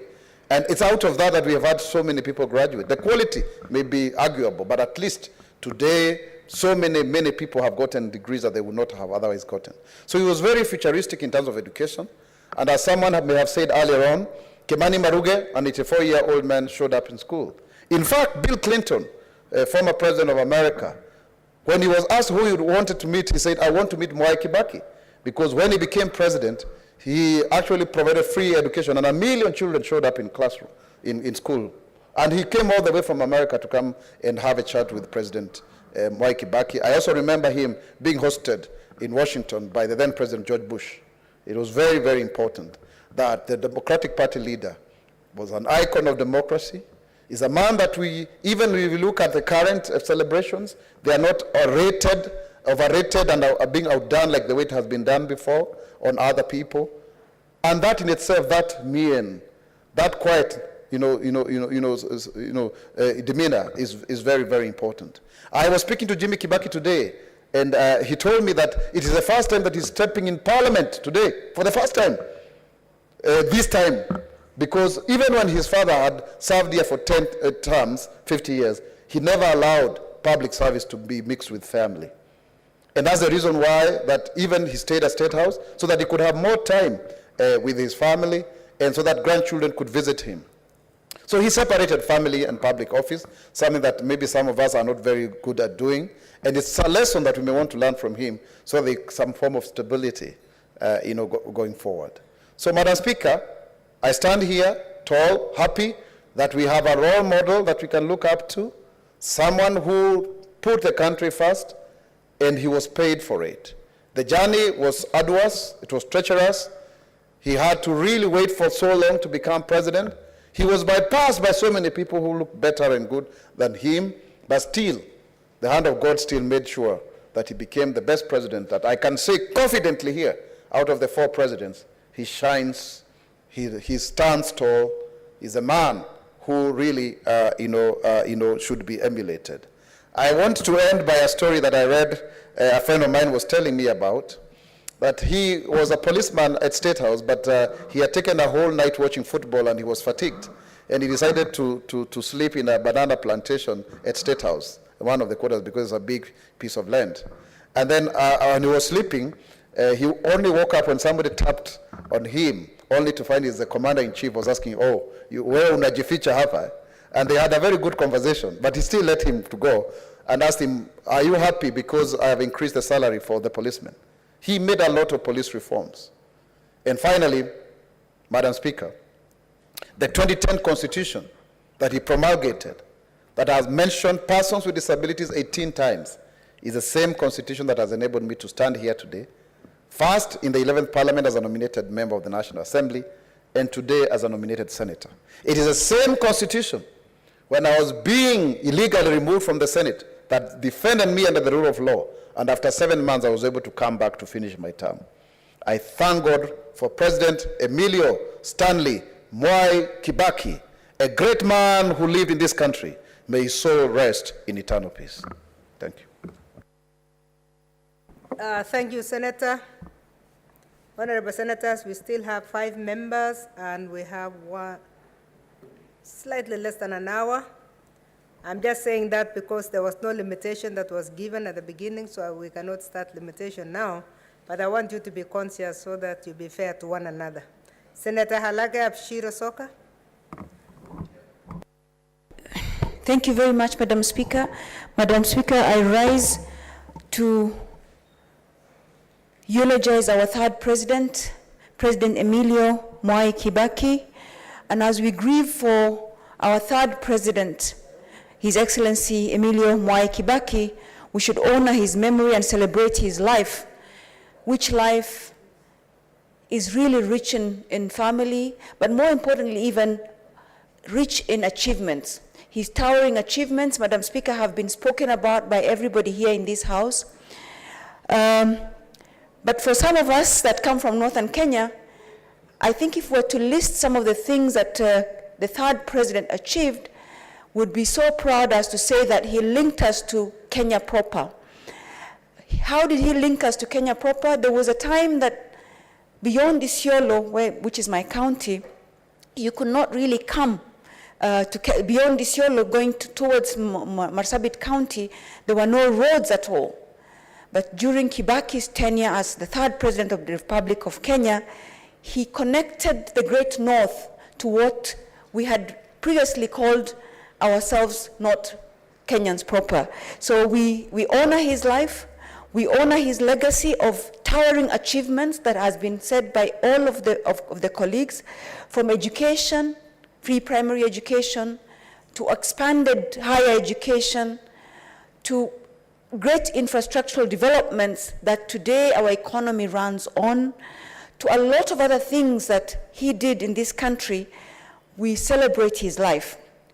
And as I said, it's a life really that boasts of towering achievement. Madam Speaker, the grief of any person is felt most by the family. But a country constitutes a larger extended family too. So we also as Kenyans grieve for the loss of our third president, but we are more in celebration because of the kind of leadership he showed us, a leadership that lived within its means. And that is why everybody who stood up to speak today spoke of him having not borrowed or having borrowed and used it wisely. He believed that every citizen, including himself, must live within their means. And that showed very clearly in his legacy as a president that had the least debt, so to speak. And at the same time, the towering achievements that he achieved were then investments that were made very prudently, very cautiously, and with priority and focused strategic direction. Madam Speaker, our president had a distinguished career, as had been mentioned, of 50 years from 1963 all the way to 2013. Leadership is given by God. Therefore, as they'd say in the Quran and in the Bible, that he is an anointed one, in the sense that you cannot have somebody lead for so many years. It's not to say that he's not had challenges or shortcomings, but he has led this country and has served and had the privilege of serving this country in very many capacities, in all of which he excelled. Madam Speaker, when our third president did not expect results from what he knew, he expected results from what he did. Because one of the things we make a mistake of, and especially those of us that are younger make a mistake, we think we know a lot, we studied a lot, and we expect the knowledge we have to give us achievements and results. But leadership is action. And he believed in action. He actioned. He made roads, he made schools, he made free primary education, he promulgated a new constitution. He did all these things because he knew that you don't get results from just what you know. And boy, he knew a lot. He was so smart. He's an economist. He, as you were told, that he's the person that was behind some of the manifestos in Africa that were really one of the best at the time. But he actioned, and he practiced leadership as action. And for that, what a great mentor he has been for the youth of this country. Personally, I've had the privilege of working for the president as a youth. When he conceived the Youth Enterprise Development Fund, he didn't give to old people to execute it. He gave it to the young people, myself included, to go and put meat to it. We sat down, we didn't have an office, we sat down and created what today is a Youth Enterprise Development Fund. And when we brought to him with a very small amount, because in our little minds we thought 300 million is a lot of money, or 1 billion is a lot of money. And he said, what kind of money is that? I quickly, in fact, said, we can reduce it to 200 million, because in my mind then, that was a lot of money. He said, nobody would take you seriously. He doubled that money, gave 2 billion shillings, and in the 3 years to follow, it became 5 billion shillings. And on top of that, the Youth Enterprise Development Fund, that was conceived by His Excellency, our third president, and given to the young people of this country to actually execute it, became the basis on which the Women Development Fund, the Ways of Fund were developed. In fact, when I read the documents, I can speak out sentences that we contributed as the youth of this country and as the first board members. Of course, we quit because at the time we felt like we were used to put in place a very, very robust system that was going to then provide people to steal, and we didn't want to be part of that. And looking back, we should have stayed and fought. But that having been said, he put his words where his thoughts were. He didn't just conceive something and give it to the older people to do. He conceived it and gave it to the young people to do it. And for that, we're very proud. It was our first experience with government, and of which we're very proud, and of which we continue to be proud and to show the results we've achieved for this country during his tenure. Madam Speaker, he saw the people behind the labels. At the time, the youth were called Mungiki, the youth time bomb, the youth this and the youth that. He actioned. He put the Youth Enterprise Development Fund, which to date continues to fund some of these things. His principal stands on a lot of things, be it living within your means, be it zero tolerance to corruption, be it not entertaining certain things, or be it actually asking people to take responsibility for their lives. Today, as we go campaigning, we come face to face with people who don't take responsibility for their lives. They probably think that politicians should take care of their lives. But President Mwai Kibaki had such a principled stance against any of these things. He would say, yes, serikali itasaidia, but within the environment within which you work for yourself. That is the mentorship. That is the direction that a leader should give, and he gave it very well. Madam Speaker, we that come from northern Kenya, when we talk of the great north, the big, bold north, which is a dream for most of us who would like to go into leadership to achieve that dream, we will be walking on the great road that His Excellency Mwai Kibaki made. For those and many other things that he has made, and he just quietly achieved them. You would never hear him chest thumping. Right now I've heard people saying that the Jubilee government has brought very bad things. They have done so many things. They have borrowed too much.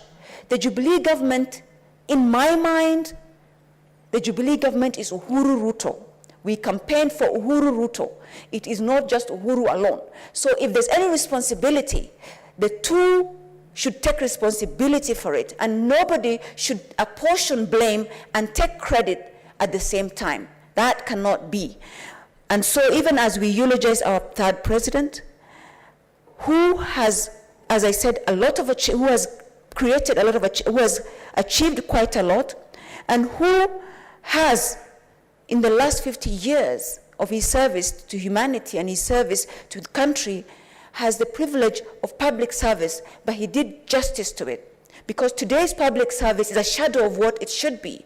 Public service that's supposed to be compassionate, public service that's supposed to really be capable, that is supposed to put in place the capable people, is nothing close to that.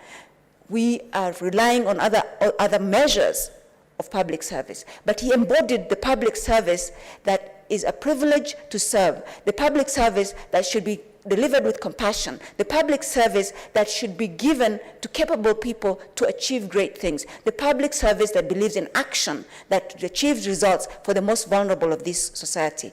Madam Speaker, as one of the people that achieved the Millennium Development Goal for universal access to education, and is at the primary level, we celebrate our president.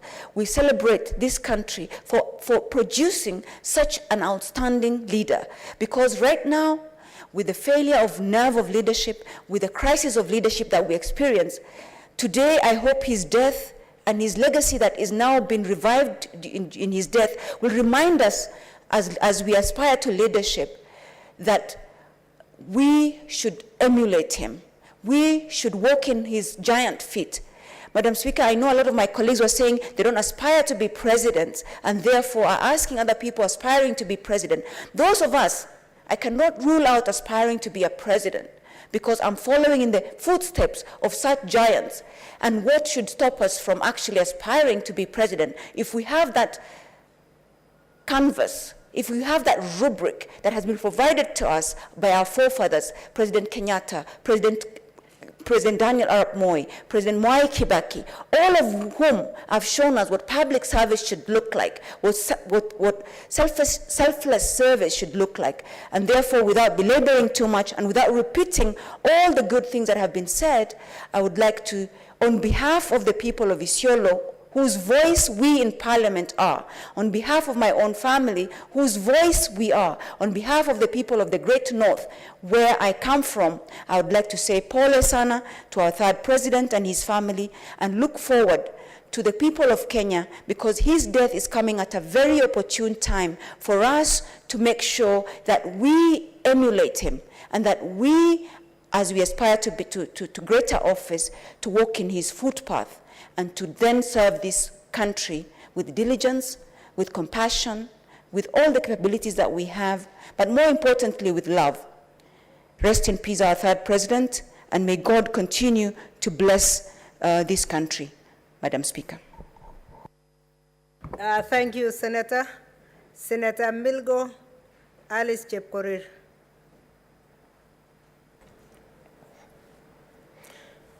Thank you, Madam Speaker, for this chance to also add my voice in mourning this great leader that our country has just lost.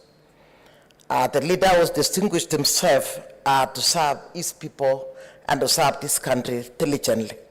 And that is why he's become the longest serving leader because actually he offered services to his people, he showed honesty, he was very accountable, and he lived true to his sayings that leadership is a privilege to better the lives of others, and it is not an opportunity to satisfy personal greed.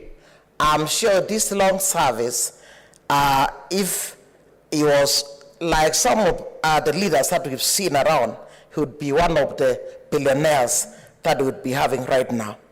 Madam Speaker, I want to say at this particular time that we are mourning a great leader that actually touched the lives of very many people in this country. And more specifically, as I stand here today as Chair, Standing Committee on Education, I want to really mourn this great icon that turned around education in this country. One, bearing in mind that he knew education is an equalizer between the rich and the poor. And that is why once he brought in the primary education, very many kids were brought back to school, up to and including even the old. That is why we had one old school-going people, Mr. Murage. Unfortunately, he passed on before completing secondary cycle of education. Madam Speaker, the reason why, as an economist, he thought of offering or introducing pre-primary education and later on pre-day secondary education was because of the fact that he knew a country is as good as its education. Because from education, education would provide the skills, the knowledge and competencies to spur development. Madam Speaker, In education, he lived to actually achieve the Sustainable Development Goal number 4, which aims to ensure that inclusive, equitable, and quality education that promote lifelong opportunities for all is provided in Kenya. It is my wish, Mr. Speaker, that I hope this government, and maybe more specifically the coming government, would continue to even provide free education up to and including the university. Madam Speaker, once he's provided the free primary education, he went ahead to actually build infrastructure in the entire country. And that is why even in the results that have been released recently, both KCPE and KCSE, it is not uncommon to find that there are students who have done very well from day schools and from very humble backgrounds, Madam Speaker, and this is because of the fact that they can now enjoy learning just like other peoples. Madam Speaker, I want to say that our third president will be remembered for many years because of overturning the economy that was already doing very badly by the time he took office, by actually pulling and introducing things and infrastructure that would go a long way to turn around investments like infrastructure, putting in place very many plans to ensure that economy is turned around. And that is why many of my colleagues have recognized the fact that borrowing actually reduced during his tenure as a result of providing the proper management. Madam Speaker, I want to say that today we are mourning a great icon who went ahead to actually play a critical role in promulgating the 2010 Constitution that has been known to be one of the most progressive constitutions in the whole world. Madam Speaker, out of this Constitution, I did not only assure that there was the two-tier governments, that is the county governments as well as the national government, but he also ensured, because he knew he was not able to implement, that he put in place a committee that ensured that county governments took root and in this case were properly established. Madam Speaker, county governments have gone a long way to turn around the lives of very many people, particularly in those counties where funds have been managed very well. We've seen a lot of infrastructure. We've seen lives turned around in terms of businesses in the counties because of the money that has gone all the way up to the villages as a result of this 2010 Constitution, Madam Speaker. In addition, within this 2010 Constitution, Madam Speaker, he remembered to ensure that there was a portion or a section that talked about not more than 2/3 gender rule, which actually spoke to the fact that in all government institutions, and up to and including parliament, there should be not more than 2/3 of both genders. Madam Speaker, it is unfortunate that today it is still not implemented. It is still a nightmare. Part of the greatest population, that is the 2%, is still left behind. But for this great economist, he knew that 52% of the population is women, and so he ensured that this one here is put in the Constitution. It is my prayer that the coming government will be able to implement fully. While I thank this current government, they have tried, but then in some sections, it is not fully implemented. So we thank this great leader for remembering the women, and today we stand here as even being products of that Constitution that actually felt that in cases where the 2/3 gender has not been achieved, we would have affirmative action.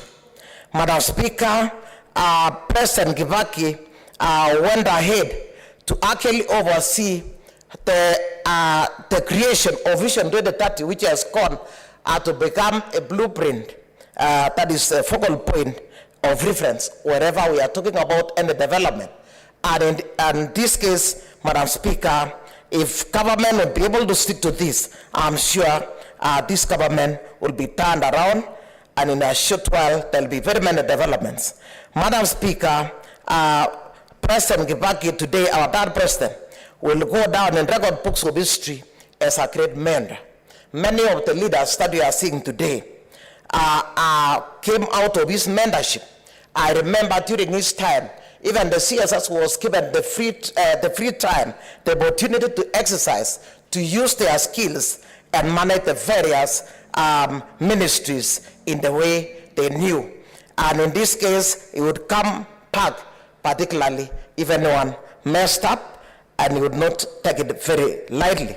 That is the reason why, Madam Speaker, we had so many, there is a lot of competition between the different CSS, and very many of them were able to turn around most of the departments in this country, and that went a long way to guide the people of this country.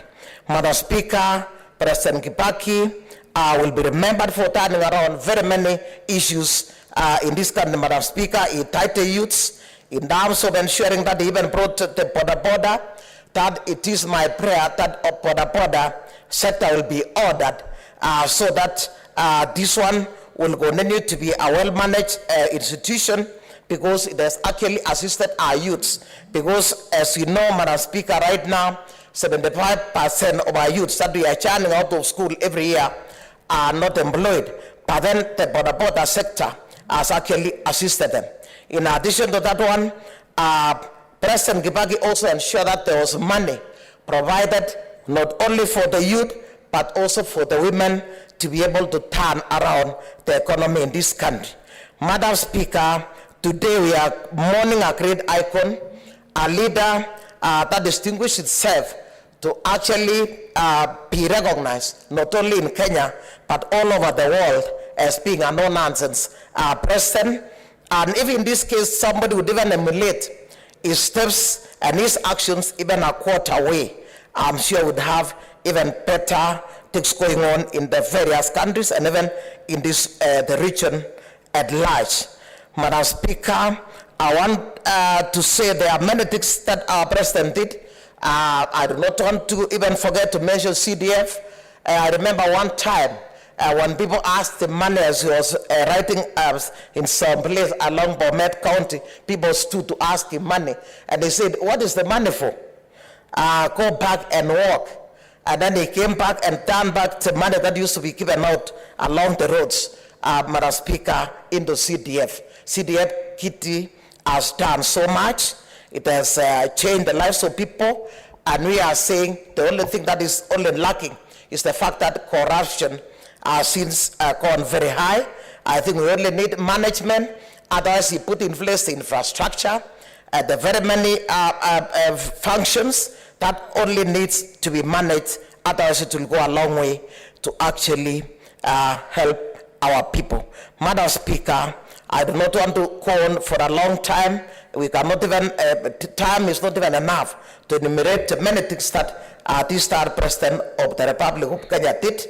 I only want to say, on behalf of the people of Bomet County and my family, I want to say apology to the family, apology to the people of Nyeri, and to the people of Kenya at large, and to everyone whose actions of third president of this country tight, and may his soul rest in eternal peace. Thank you, Madam Speaker. Thank you, Senator. Senator Matsayo Stewart Mochiru.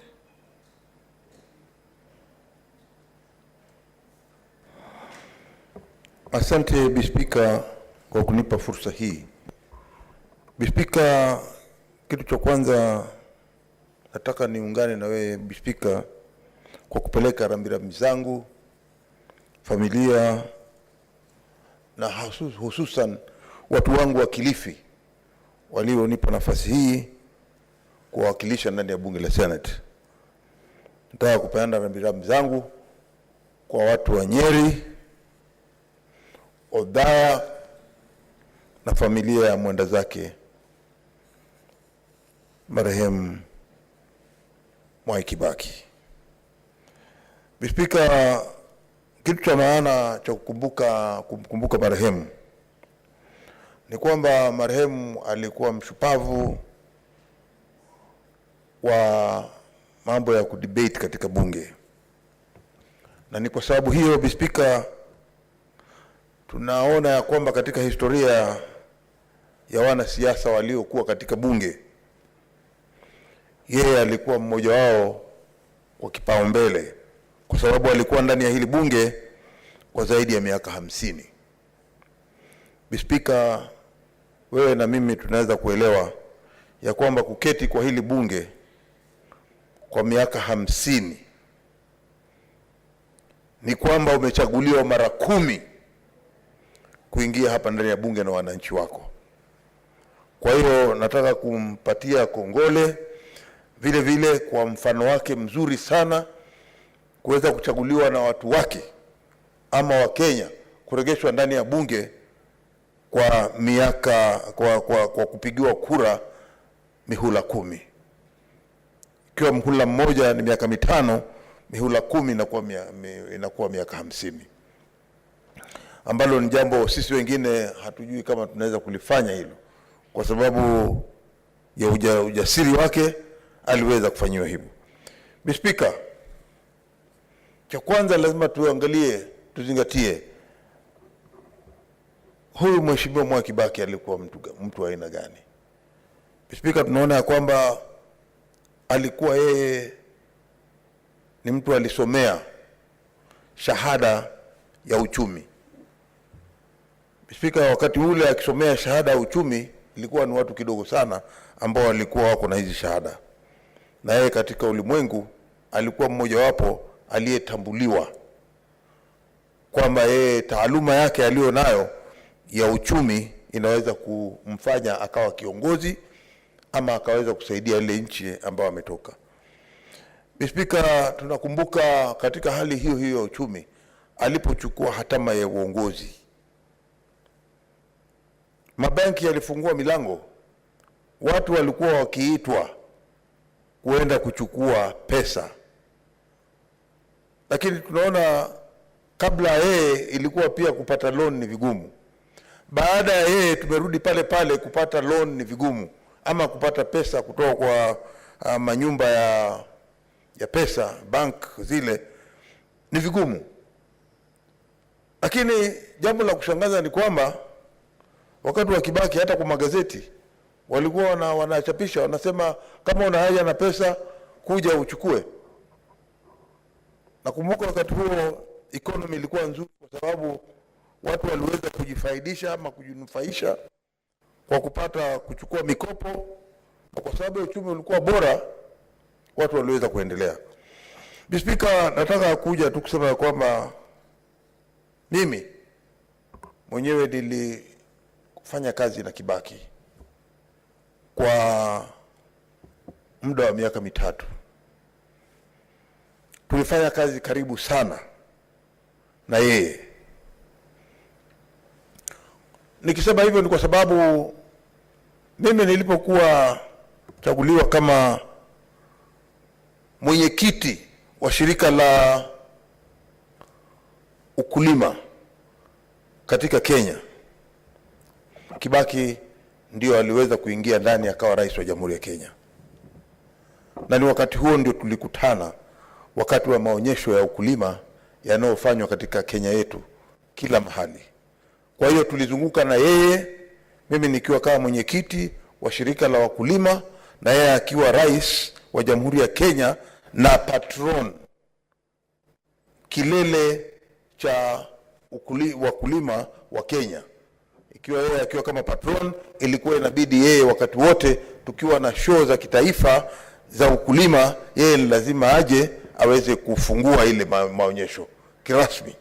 Kwa hiyo Bi Spika, nikisema hivyo ni mtu ambaye nilikuwa karibu sana, kwa sababu mimi nakumbuka tulikuwa tukipanda kwa ile gari pamoja, ile inaitwa nafikiria ilikuwa ni Commander in Chief CNC. Hiyo ndio gari tulikuwa tunapanda kila wakati wote tukiwa na yeye, tukizunguka katika zile show akiweza kufungua maonyesho ya wakulima. Kwa hiyo Bi Spika, ni wakati huo niliweza kuwa karibu na yeye, na nikamjua ni mtu wa aina gani. Ni mtu alikuwa akipenda nchi yake, na ni mtu ambaye aliona ya kwamba lazima wakulima wasaidiwe. Na ni wakati wake. Nakumbuka kama kuna mbolea ilishuka chini ikawa katika bei ambayo inaweza kununuliwa na wananchi wakulima, na wakaweza kulima na mazao yakapatikana.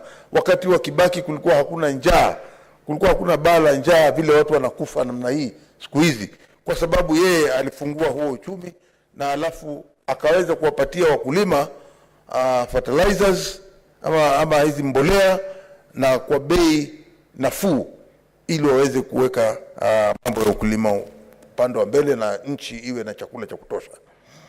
Speaker, nataka kukumalizia tu kusema ya kwamba wakati wote serikali ilikuwa ikifikiria habari ya kutengeza mambo ya barabara katika pwani, ilikuwa inafikiria watalii, haikufikiria watu wa pwani. Lakini tunaona kwamba wakati tu yeye alipochukua hatama ya uongozi wa nchi hii, alisema kuna watu wa pwani na wanahitaji kutengezewa barabara, ili kwa sababu kama kuna wakulima waweze kufika katika marikiti ama zile mazao yao wanaweza kuwapeleka katika masoko kuweza kuuza kabla zile bidhaa zao kuharibika. Kuna barabara moja ambayo tutaweza kumkumbuka ya kutoka pande za Malindi kuja mpaka Mombasa. Barabara hiyo ilipanuliwa na iliweza kusaidia watu wengi sana. Tukiangalia upande wa elimu, kwa mara ya kwanza tulikuwa tunafikiria haiwezekani kwamba watoto wanaweza kwenda skuli bila kulipa fee. Lakini ilikuja katokea maajabu ya kwamba wakati uchumi ukiwa bora, mambo mengi yanaweza kutengezeka. Na wakati huo ndio tunasema ya kwamba Kibaki alionyesha mfano wa uongozi. Ukiwa kama kiongozi wa taifa unaweza kufanya mambo namna gani. Na ndio tunaona sababu kulikuwa na watoto waliweza kwenda skuli wakiwa hawatalipa hata karo. Kwa hiyo tunaweza kumshukuru kwa hiyo. Speaker, nataka niweze kuachilia hapa. Kuna mengi ya kusema kwa mwenda zake. Kuna mengi watu watakumbuka kwa mwenda zake. Na sisi kama binadamu tuliobaki nyuma, sisi kama wale ambao tunaweza kusema ya kwamba ni viongozi katika hii nchi, tuige mfano wa marehemu Emilio Mwai Kibaki. Nataka kuambia kwamba wale watoto wake waliobaki nyuma waweze kushikilia familia. Letu litakuwa tu ni kuomba Mungu awajaze na imani wakati huu, na sisi tutazidi kuombea kwamba Mungu awapatie mwelekeo na waweze kuepukana na mtihani kama huu, ili wapate nguvu wao na wajukuu waweze kuwa na maisha bora mbeleni. Speaker, la mwisho ni kwamba ufisadi ulikuwa hauko katika orodha yake. Na hivyo ni kwamba wakati wake alipokuwa yuko pale kulikuwa ufisadi umerudi chini sana. Na hivi sasa tunaona ufisadi umechipuka zaidi. Kwa hiyo tunaomba ya kwamba ikiwa kuna kitu chochote tunaweza kuiga, tuige mwenendo wa Rais Emilio Mwai Kibaki, mwenda zake, ya kwamba ikiwa yeye alikuwa hataki ufisadi, basi tunaona ya kwamba hivi sasa tunaelekea mambo ya uchaguzi. Na tunaona ya kwamba katika huu uchaguzi tukishofanya kutakuwa na rais. Tunamjua atakayekuwa rais sisi. Siwezi kusema ni nani, lakini tunajua yule rais wangu ndio atakuwa rais wa Jamhuri ya Kenya. Na kwa hiyo tunasema ya kwamba ikiwa yeye ndio atakuwa rais, tuna imani ya kwamba yeye ataweza pia kuiga mfano wa Kibaki, kwa sababu walikuwa pamoja katika serikali ya nusu mkate. Na hivi sasa yeye akiwa ataenda kuongoza hiyo nchi, kuongoza hii nchi yetu, basi jambo la kwanza la kufanya yeye kama rais wa Jamhuri ya Kenya apigane na ufisadi kama vile Mwai Kibaki alipigana na ufisadi. Asante Speaker.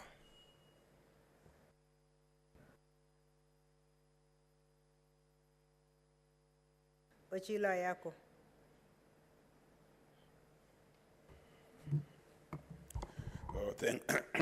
Thank you, Madam Speaker, for the opportunity to join colleagues in the Senate, colleagues in the National Assembly, and colleagues in Kenya to mourn our departed third President of the Republic of Kenya. Madam Speaker, President Kibaki is a president who is fondly remembered by foes and friends as a person whose tenure was remarkable. Madam Speaker, I joined this parliament in 1997, and when I joined this parliament in 1997, Kibaki had been in parliament for 35 years. 35 consecutive years he'd been a member of parliament. Some of us who were rookies then found him in parliament. We served together in opposition benches, and we also served together in government. Madam Speaker, the opposition leader, who was Kibaki, was a very calm opposition leader. He was a committed member of parliament who consistently offered leadership by coming to parliament, staying in parliament, debating in parliament, and leaving parliament late after it adjourns, sits in the common room with members and takes his drink. In short, President Kibaki, before he became president, was a very accessible person, a very available person who passionately loved representing the people who had elevated him to be member of parliament for Othaya. He sat with us, many of us, most of us who were in parliament with him at that time are now deceased. I remember he used to have a beer very closely with the late Ojode. He used to have a beer very closely with the late Kajwang and myself. There are others who are still alive, Jimmy Angwenyi, Norman Nyaga, and others.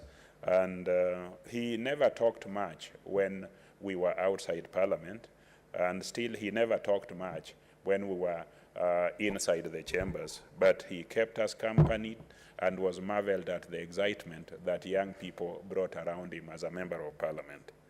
He was my leader as an opposition leader because I was also a member of an opposition party at that particular time.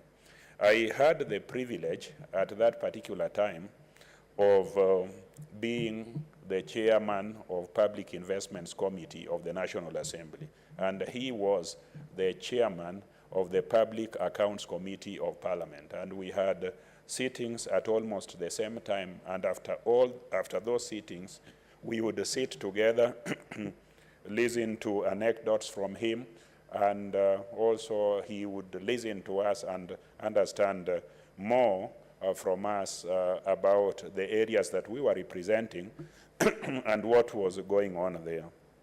He was a keen listener. He was a fatherly figure, a very friendly person, and did not underrate or mistreat any of his colleagues. So he was a person who was a true replication, representation, and embodiment of a member of parliament.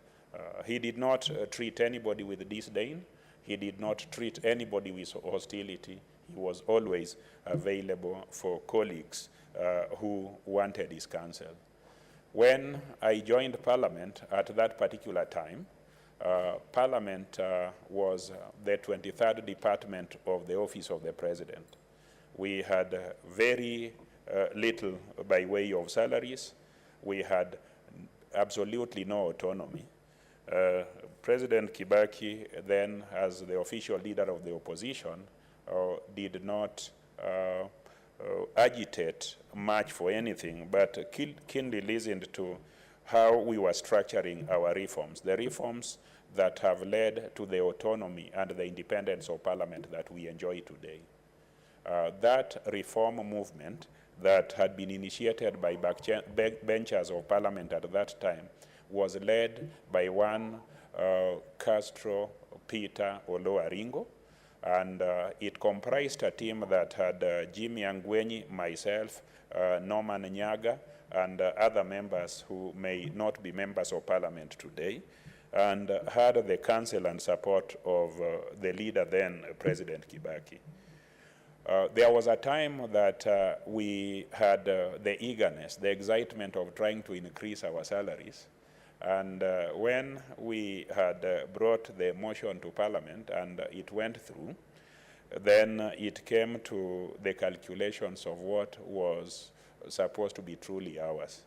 Our minds at that particular time was driven by the fact that Kenyans wanted development, and KANU's policy during those days was that development would be premised upon how many Harambes a member of parliament would be able to initiate in his or her backyard. So President Kibaki looked at the figures that Jimmy Angweji had worked on and Engineer Karue and said, why do we want to raise our salaries to that amount of money? We said we were doing it because we were tired of having to take or part with our already strained and little salaries to put up public institutions. He just asked us one question: how much is enough money? He told us you could as well raise it to 2 million, but once the public will know that you have 2 million for development, they'll still come for it. You will keep none.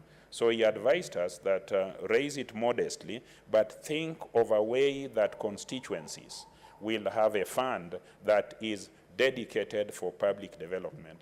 That is what birthed the idea of CDF. The CDF that has revolutionized, the CDF that has changed rural constituencies into constituencies where modern services are offered to Kenyans, was an idea that came off the cuff from a remark made by President Kibaki while he was the official leader of the opposition, because he was opposed to giving handouts. He is one president, one public figure that you would never find carrying loads of cash to dish out to people. He was a stickler to fiscal policy and budget, and once a budget had been passed, he would ensure that the budget is executed and implemented the way it was passed. He did not believe in having roadside declarations. He believed that if you wanted to do something successfully, you wanted to do something in a measurable manner, you had to plan for it, budget for it, and stick to the implementation of that budget, and then you would have the outcome that you desired. So he advised us that we could not base our desire to satisfy the unmeasured needs of our constituents by raising our salaries.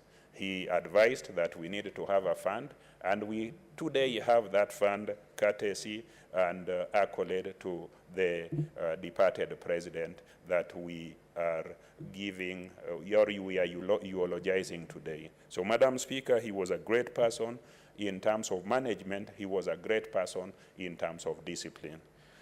President Kibaki, as a member of parliament, would restrict his debate to parliamentary matters.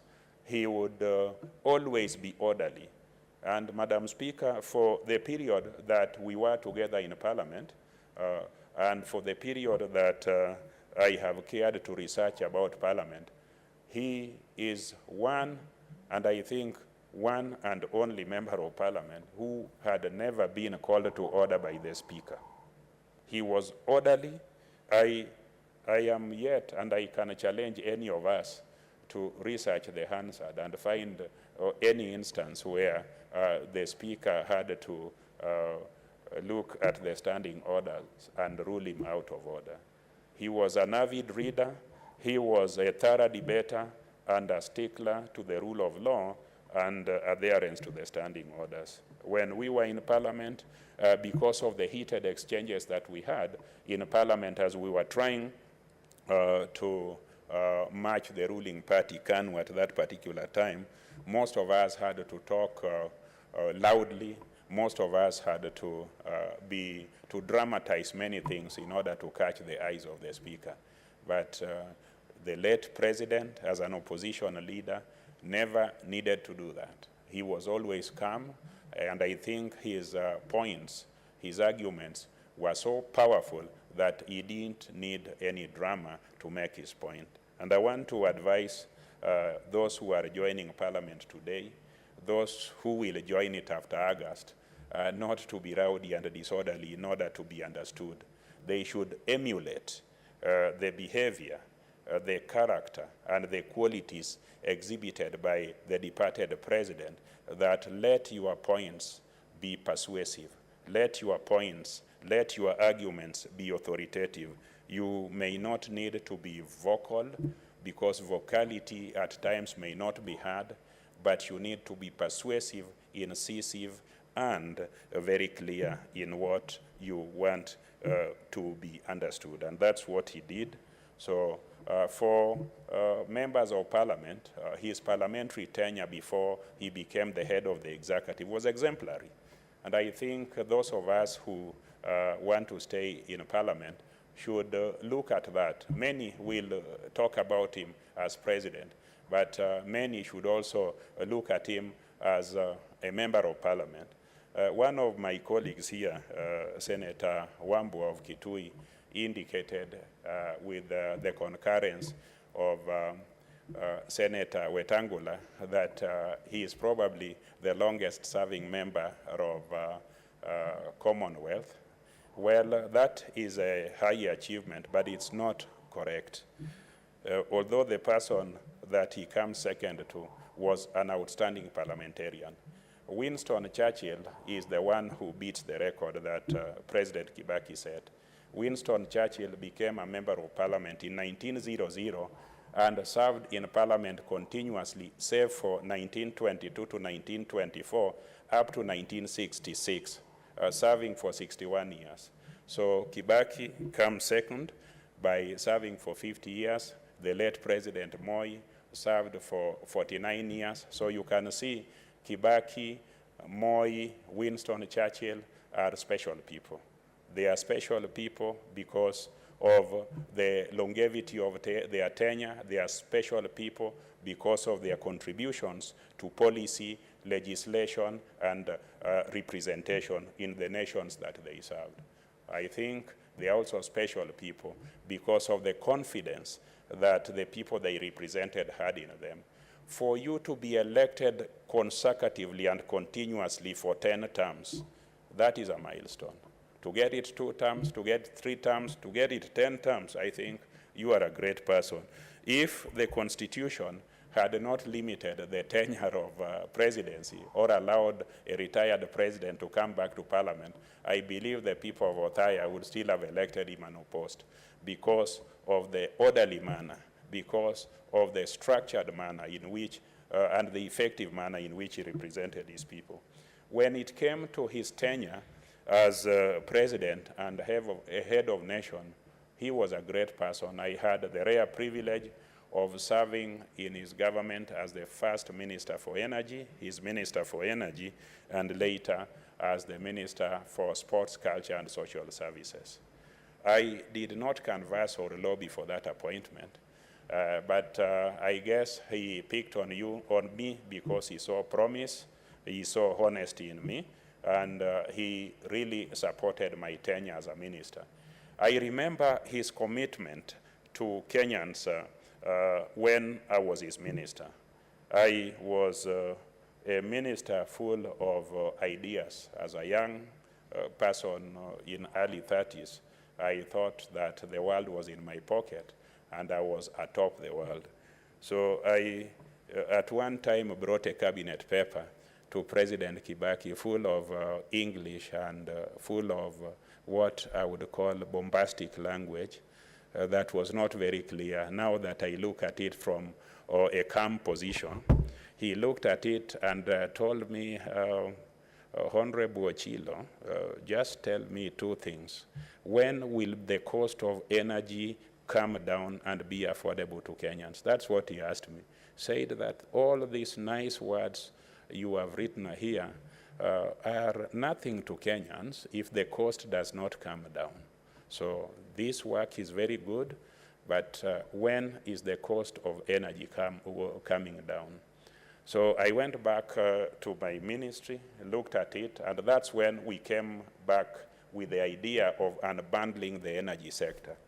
We took away KenGen and made it an infrastructural institution so that the cost of generation of electricity would not be passed on to consumers.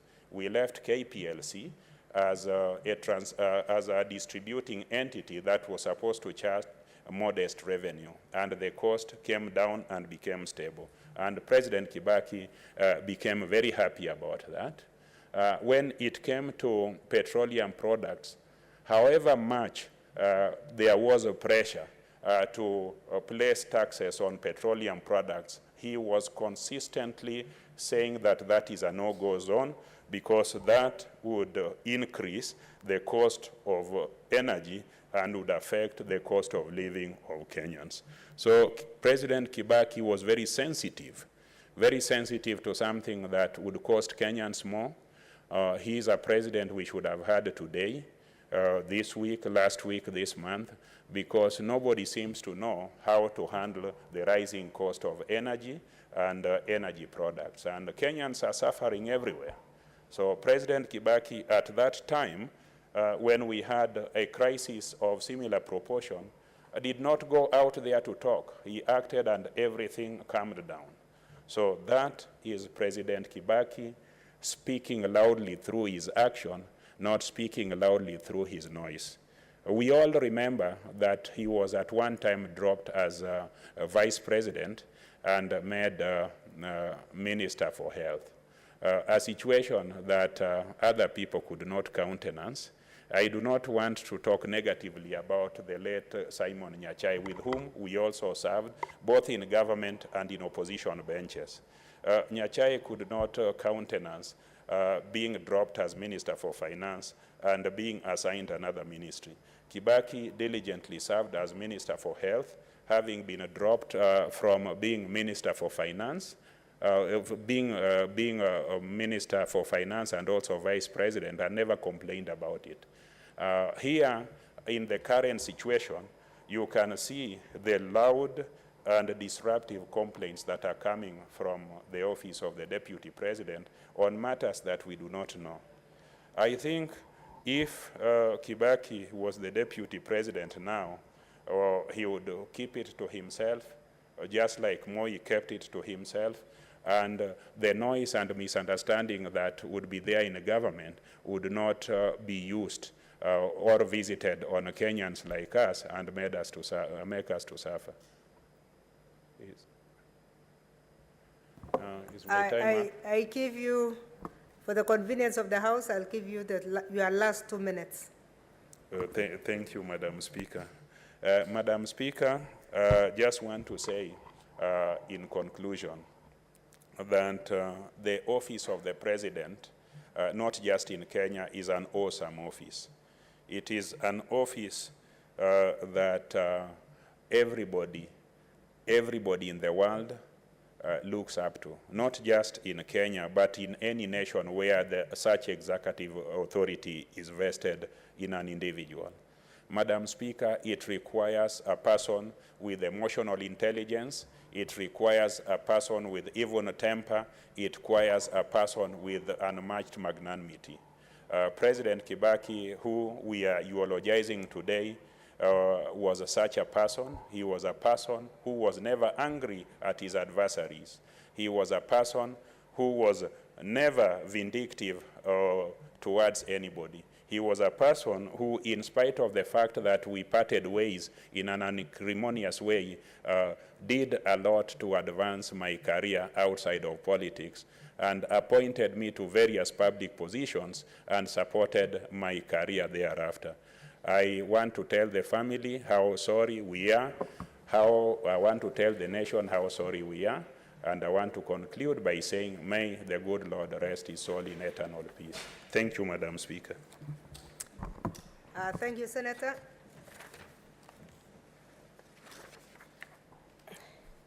Honorable Senators, it's now 6:32 p.m., time to adjourn the House.